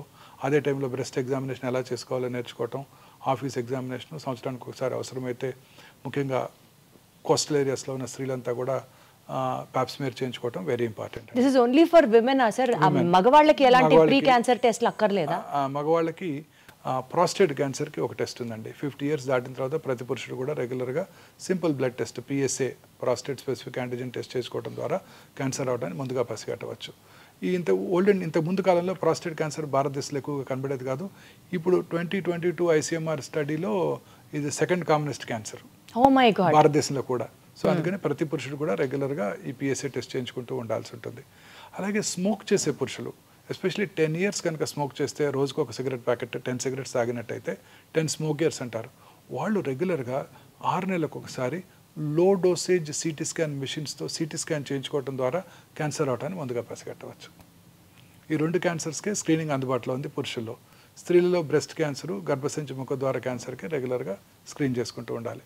మిగతా క్యాన్సర్స్కి సిమ్టమ్స్ ఎప్పుడైనా ఉంటే వారు చెక్ చేసుకుంటూ ఉన్నట్టుగా సరిపోతుంది. సరే, ఎస్పెషల్లీ ఎక్కడా లేనటువంటి టెక్నాలజీ కానీ ఎక్విప్మెంట్ కానీ క్యాన్సర్ డయాగ్నోసిస్ దగ్గర నుంచి ట్రీట్మెంట్ దాకా వీ హ్యావ్ ఎట్ ఒమేగా అని విన్నాను. Something about that sir. ఇప్పుడు అనేక రకాలైన టెస్ట్లో ఇప్పుడు కామన్గా ఈ CT స్కాన్ చేసుకున్నప్పుడు, పెట్ స్కాన్ చేసుకున్నప్పుడు, చాలామందిలో ఒక చిన్న మ్యామోగ్రఫీ చేసుకున్నప్పుడు చాలామందిలో ఒక అపోహ, ఈ స్క్రీనింగ్ టెస్ట్ ద్వారా రేడియేషన్ ఎక్స్పోజర్ ఉంటుంది, ఆ రేడియేషన్ ఎక్స్పోజర్ వల్ల క్యాన్సర్ వస్తుంది అని భయపడుతూ ఉంటారు. ఇప్పుడు ఈ కొత్తగా వచ్చిన డిజిటల్ మ్యామోగ్రఫీ మెషిన్లో రేడియేషన్ ఎక్స్పోజర్ చాలా తక్కువ. ప్రతి స్త్రీ కూడా ఖచ్చితంగా 40 years వచ్చిన దగ్గర నుంచి ఫ్యామిలీ హిస్టరీ కనుక ఉన్నట్టయితే స్క్రీనింగ్ చేసుకోవటం, అదర్వైజ్ 50 తర్వాత చేసుకోవడం వల్ల ఎటువంటి రిస్క్ ఉండదండి. ఇప్పుడు చాలామంది క్యాన్సర్ పేషెంట్ కూడా PET-CT స్కాన్ చేసుకోమని, కానీ దానివల్ల రేడియేషన్ ఉంటుందట కదండి అని అడుగుతారు. నార్మల్ అనలాగ్ PET స్కాన్స్లో రేడియేషన్ ఎక్స్పోజర్ 24 millisieverts ఉన్నట్టయితే ఈ కొత్త AI పవర్డ్ డిజిటల్ PET-CT స్కాన్లో రేడియేషన్ ఎక్స్పోజర్ 8 millisieverts. అలాగే ఇప్పుడు PET-MR కూడా అందుబాటులోకి వచ్చింది. ఆ PET-MR అసలు రేడియేషన్ ఎక్స్పోజరే ఉండదు, చాలా మినిమం 95% డోస్ తగ్గిపోతుంది. సో వీటిలో రేడియేషన్ ఎక్స్పోజర్ ఉండదు, వీటి వల్ల క్యాన్సర్ వచ్చే అవకాశం లేదు. సో చక్కగా హ్యాపీగా మనం ఆ పరీక్ష చేయించుకోవడం ద్వారా క్యాన్సర్ రావటాన్ని, క్యాన్సర్ స్టేజ్ని, క్యాన్సర్ తిరిగి రావటాన్ని కూడా పసిగట్టవచ్చు. సార్, క్యాన్సర్ ఉంది అని తెలిసిన తర్వాత ఎమోషనల్గా ఫ్యామిలీస్ చేసే మిస్టేక్ ఏంటి sir? Maybe because of stress కానివ్వచ్చు, తెలిసిన వాళ్ళకి క్యాన్సర్ వచ్చింది అన్న భయం కావచ్చు. యూజువలీ ఎలాంటి మిస్టేక్స్ చేస్తూ ఉంటారు? ఈ క్యాన్సర్ పేషెంట్స్తో ప్రాబ్లం ఏంటంటే వాళ్ళు చాలా డిస్టర్బ్ అయిపోతారు. మీరు అన్నట్టు, మీరు మన ఫ్యామిలీ మెంబర్కే కాదండి, మన రోజు వాకింగ్కి వెళ్తున్నాం అనుకోండి, లేకపోతే నేను రోజు మార్నింగ్ ఎర్లీ మార్నింగ్ కార్లో వస్తుంటాను, నాకు ఎదురుగా ఒక 10 మంది వస్తుంటారు. ఆ 10 మందిలో ఎవరైనా ఒకళ్ళు ఈ మధ్య గత 10 ఏళ్ళలో ఒకళ్ళు రావట్లేదు. ఎందుకు రావట్లేదు? వాళ్ళకి ఏదో క్యాన్సర్ ఉంది తెలిస్తే ఆ మనిషి మనకు తెలియకపోయినా మనం డిస్టర్బ్ అవుతాం 2 రోజులు. అయ్యో ఆయన క్యాన్సర్ వచ్చిందంట. మనకే కాదు, మన నైబర్హుడ్లో ఎవరికైనా క్యాన్సర్ వచ్చినా మనం ఇమీడియట్గా డిస్టర్బ్ అవుతాం. ఈ ఎమోషనల్ ట్రామాలో పొరపాటున మిస్టేక్స్ చేసేస్తూ ఉంటారు కదా సార్? తప్పనిసరిగా ఈ ఎమోషనల్ ట్రామాలో వాళ్ళు చాలామంది ఫ్యామిలీ మెంబర్స్ ఉంటారు. ఒకళ్ళు ఒక చోటకి వెళ్దాం అంటారు, ఒకళ్ళు ఇంకో హాస్పిటల్కి వెళ్దాం అంటారు, అలా ట్రీట్మెంట్ డిలే చేసేస్తుంటారు. తర్వాత కొంతమంది అసలు అలోపతి ట్రీట్మెంటే వద్దు, మనం న్యాచురోపతి ట్రీట్మెంట్కి వెళ్దాము. అది ఎఫెక్టివా సార్? ఏముండదండి, షిమోగాకి వెళ్దాం, షిమోగా మెడిసిన్ తీసుకుందాం, లేకపోతే ధర్మస్థల వెళ్దాం, ధర్మస్థల మెడిసిన్ తీసుకుందాం, టిబెటిన్ మెడిసిన్ తీసుకుందాం. ఇలాంటివన్నీ కూడా ఎక్కువైపోతున్నాయండి. చక్కగా క్యాన్సర్ ట్రీట్మెంట్ తీసుకుంటున్న వాళ్ళు కూడా, చక్కగా క్యూర్ అవుతున్న వాళ్ళు కూడా ఇవన్నీ వేస్ట్, ఇవి తీసుకున్నా కానీ తిరిగి వస్తుంది, మా ఇంటి పక్కన ఆయనకు తిరిగి వచ్చింది, వాళ్ళు షిమోగా వెళ్ళి వైద్యం చేసుకున్నారని అక్కడికి వెళ్ళి ఈ ట్రీట్మెంట్ మానిపించి అక్కడ తీసుకెళ్ళి వైద్యం చేస్తుంటారు. అంటే వాళ్ళకేదో వీళ్ళ మీద కోపంతో కాదు, వాళ్ళకేదో ఇతనికి హెల్ప్ చేద్దామని ఆశతో. పైగా ఈ ట్రీట్మెంట్ అంతా కొంచెం ఎక్స్పెన్సివ్గా ఉంటుంది అలోపతి వైద్య విధానంలో. సో వాళ్ళు తట్టుకోలేరు, పేదవాడు కదా, ఇతను షిమ్మగా తీసుకెళ్తే అక్కడ తక్కువ ఖర్చులో వైద్యం అయిపోతుంది అని అక్కడికి వెళ్తూ ఉంటారు. ఇది ఖచ్చితంగా డెఫినెట్గా క్యాన్సర్ క్యూర్ అయ్యే అవకాశాలు బాగా తగ్గిపోతాయండి. సో క్యాన్సర్ ట్రీట్మెంట్లో బ్రేక్ రావటం, క్యాన్సర్ ట్రీట్మెంట్ని నిలిపివేసి ఇతరత్ర ఆల్టర్నేటివ్ ట్రీట్మెంట్స్ తయారు చేయడం, ముఖ్యంగా ఇండియాలో ఫినాన్షియల్ ప్రాబ్లమ్స్ ఏనండి. వేరే ఆల్టర్నేటివ్ మోడ్స్ ఆఫ్ ట్రీట్మెంట్ కోసం డిపెండ్ అవుతున్నారు. ఫినాన్షియల్ ప్రాబ్లమ్స్, ఇది ఎక్స్పెన్సివ్గా ఉంటుందని ఒక అపోహ కూడా ఉంది. అన్ని క్యాన్సర్ ట్రీట్మెంట్స్ ఎక్స్పెన్సివ్గా ఉండవు. ఎక్స్పెన్సివ్ ట్రీట్మెంట్ అందుబాటులో ఉంటుంది, చీపర్ ట్రీట్మెంట్స్ అందుబాటులో ఉంటాయి. మీరు కారు కొనుక్కోవాలంటే అందరూ 50 లక్షలు పెట్టి బెంజ్ కారు కొనుక్కోకర్లేదు, 2 లక్షలకి మారుతి కారు కూడా లభ్యం అవుతుంది కదా. అర్లీగా డిటెక్ట్ చేసి డాక్టర్ దగ్గరికి రాగలిగితే, డాక్టర్ హెల్ప్ తీసుకుంటే, అర్లీగా కనుక డిటెక్ట్ అయితే తక్కువలోనే అయిపోవచ్చు కదా సార్. అసలు ఎట్లా తెలుస్తుంది sir science and symptoms of cancer ఏంటి చెప్పండి? అదే మెయిన్ ప్రాబ్లం అండి. Cancer is a silent killer. Symptoms ఏమి కలిగించదు. చాలాసార్లు లేట్ స్టేజ్లోనే సిమ్టమ్స్ వస్తాయి. చిన్న సిమ్టమ్స్ ఉంటాయి, అవి జనరల్గా అందరూ నెగ్లెక్ట్ చేస్తారు. ఏంటి సార్ అలాంటి ఒక 5 to 7 సైన్స్ చెప్పండి. ఉదాహరణ పైనుంచి కిందకి వెళ్దాం. Brain headache, early morning headache వచ్చింది అనుకోండి ఎవరికైనా, అది అశ్రద్ధ చేయకూడదు. ఇంటెన్సిటీ పెరిగిపోతుంది అనుకోండి రెగ్యులర్గా, అశ్రద్ధ చేయకూడదు. పొద్దున్నే 3 గంటలకి హెడేక్తో నిద్రలేగుస్తున్నాం అనుకోండి, అది అశ్రద్ధ చేయకూడదు. హెడేక్తో పాటు వామిటింగు, మెమరీ లాసు, ఫిట్స్ రావడం ఉంటే ఖచ్చితంగా అది బ్రెయిన్ ట్యూమర్ని సూచిస్తుంది. కొన్ని ఫంక్షనల్ అబ్నార్మాలిటీస్, సడన్గా జ్ఞాపక శక్తి తగ్గిపోవటం, జ్ఞాపక శక్తి తగ్గిపోవటం, విజన్ డిస్టర్బెన్సెస్ రావటం, ఇవన్నీ కూడా బ్రెయిన్ ట్యూమర్ లక్షణాలు. చిన్న ఎరుపు తెలుపు మిళితమైన ప్యాచెస్ రావటం ఓరల్ క్యావిటీలో, నాలుక మీద కానివ్వండి, బక్కల క్యావిటీలో కానివ్వండి, మానని పుండు, మానని నొప్పి లేని పుండు, నొప్పి లేని పుండు క్రమంగా పెరుగుతోంది మానకుండా, అది క్యాన్సర్ పుండు కావచ్చు. అలాగే బ్లడ్ రావటం, ఎక్కడి నుంచి ఓరల్ క్యావిటీలోంచి కానీ స్వరపేట నుంచి కానీ ఎక్కడి నుంచి బ్లడ్ రావటం, feeling of foreign body sensation థ్రోట్లో, తర్వాత వాయిస్ బొంగురుపోవటం, వెరీ కామన్ సిమ్టమ్ స్వరపేట క్యాన్సర్కి, లంగ్ క్యాన్సర్కి. మానని దగ్గు, చాలామంది నెగ్లెక్ట్ చేస్తారు స్మోకర్స్. లాస్ట్ ఇయర్ కూడా ఇలానే వచ్చింది, అప్పుడు సిటీ స్కాన్ కూడా చేయించారు, నార్మల్గా ఉందంటారు. మానని దగ్గు, తగ్గినప్పుడు ఫ్లెమ్లో బ్లడ్ రావటం, లో గ్రేడ్ చెస్ట్ పెయిన్ రావటం, ఆకలి తగ్గిపోవటం. ఈ 3 వెరీ ఇంపార్టెంట్ సిమ్టమ్స్ అండి. ఆకలి తగ్గటం, తినాలని పెంచిపోవటం, బ్రేక్ఫాస్ట్ టేబుల్ దగ్గరికి వెళ్ళటం, తినకుండా వెనక్కి రావటం, అయితే నువ్వు ఇడ్లీ తినగానే ఒక ఇడ్లీ తినగానే పొట్ట ఫుల్ అయినట్టు ఉండటం, ఇవి అలాగే లో గ్రేడ్ ఫీవరు, కొంచెం అలసటగా ఉండటం, ఇవన్నీ ఎప్పుడు కూడా అశ్రద్ధ చేయకూడదు. అలాగే మింగుతున్నప్పుడు ఫుడ్ అడ్డం పట్టడం, ముందు సాలిడ్స్ అడ్డం పట్టడం, తర్వాత లిక్విడ్స్ కూడా అడ్డం పట్టడం, తర్వాత స్టమక్ క్యాన్సరు, సౌత్ ఇండియన్ మెన్లో కామనెస్ట్ క్యాన్సరు. కొంచెం ఫుడ్ తినగానే పొట్ట ఫుల్ అయిపోయినట్టు ఉండటం, రోజు బ్రేక్ఫాస్ట్కి 4 ఇడ్లీలు తింటాం, ఇప్పుడు 1-2 తినగానే పొట్ట ఫుల్ అయిపోతుంది, నాకేదో గ్యాస్ ఉంది, గ్యాస్ పట్టేసింది అనుకుంటారు తప్ప క్యాన్సర్ ఉందని ఎవరు అనుకోరు. వామిటింగ్ రావటం, బెల్చింగ్స్ ఎక్కువగా రావటం, అన్డైజెస్టెడ్ ఫుడ్ ఉన్నప్పుడు ఆ బెల్చింగ్, ఫౌల్ స్మెల్లింగ్ బెల్చింగ్ రావటం, ఆ తర్వాత వామిటింగ్ రావటం, వామిటస్లో రక్తం పట్టడం, వెయిట్ తగ్గిపోవటం, ఇవన్నీ కూడా గ్యాస్ట్రిక్ క్యాన్సర్ లక్షణాలు. మలమూత్ర విసర్జన అలవాట్లో మార్పు రావటం, మోషన్లో బ్లడ్ పట్టడం, రకరకాలుగా చాలాసార్లుగా మోషన్ పాస్ చేయటం, మోషన్లో గమ్ లాంటి వైటిష్ మెటీరియల్ రావటం, బ్లడ్ రావటం, యూరిన్లో బ్లడ్ పట్టడం, ఇంటర్మెన్స్ట్రల్ బ్లీడింగ్, పీరియడ్స్ కాని టైంలో బ్లడ్ రావటం, పోస్ట్ కాయిటల్ బ్లీడింగ్ ఉండటం, లో గ్రేడ్ లోవర్ అబ్డామినల్ పెయిన్, గర్భసంచి ముఖద్వార క్యాన్సర్ లక్షణాలు. బాడీలో ఎక్కడైనా ఏదైనా లంపు క్రమం తప్పకుండా పెరిగిపోవటం, నొప్పి లేకుండా ఉండటం, పుట్టుమచ్చలు ఎస్పెషల్లీ పుట్టుమచ్చలో సైజు ర్యాపిడ్గా పెరగటం, ఫ్లేక్స్గా పెల్సులుగా ఊడిపోవటం, కలర్ మారటం, ఇర్రెగ్యులర్గా తయారవటం, పుట్టుమచ్చ నుంచి పుండు పట్టడం, బ్లడ్ రావటం, ఇవన్నీ కూడా పుట్టుమచ్చలు క్యాన్సర్గా మారుతున్నాయని మనం గ్రహించాలన్నమాట. మీరు చెప్పిన ఈ కామన్ సిమ్టమ్స్ యూజువల్లీ అవాయిడ్ చేసేవే సార్. కొంచెం అరక్కపోయినా ఈ రోజు అరగలేదులే అనుకుంటాం, కానీ అమ్మో ఇక్కడ ఏదో ఉంది అని అయితే నెగ్లెక్ట్ చేస్తాం. లూజ్ మోషన్స్ అవుతాయి, కాన్స్టిపేషన్ వస్తుంది, లాస్ట్ వీక్ వెళ్ళి బావర్చీలో తిన్నాం అందువల్లనే వస్తుంది, ఆమె వీక్ డిసెంట్రీ అనుకుంటారే తప్ప క్యాన్సర్ ఉందని అనుకోరు. బ్లీడింగ్ అవ్వగానే హెమరాయిడ్స్, పైల్స్ లాస్ట్ ఇయర్ కూడా ఎలా ఉన్నాయో కొన్నిసార్లు తగ్గిపోతుంది అనుకుంటారే తప్ప అశ్రద్ధ చేస్తారు. అశ్రద్ధ చేసినా మాక్సిమం సార్ 1-2 డేస్ చూసి తర్వాత ఇమ్మీడియట్గా డాక్టర్ దగ్గరికి వచ్చేయడమే కదా. ఎనీ సిమ్టమ్ అండి పర్సిస్టెంట్గా ఉన్నట్టయితే, బ్లీడింగ్ అవుతూనే ఉంది గత వారం రోజులుగా 15 రోజులుగా అంటే అశ్రద్ధ చేయకూడదు. హెమరాయిడ్స్ ఉన్నాయి అనుకోకూడదు. ఒకవేళ వెళ్ళి డాక్టర్ చూపించుకొని హెమరాయిడ్స్ ఉన్నా ఆ హెమరాయిడ్స్కి ట్రీట్మెంట్ తీసుకోవాలి. ట్రీట్మెంట్ తీసుకున్నాక బ్లీడింగ్ ఆగిపోవాలి.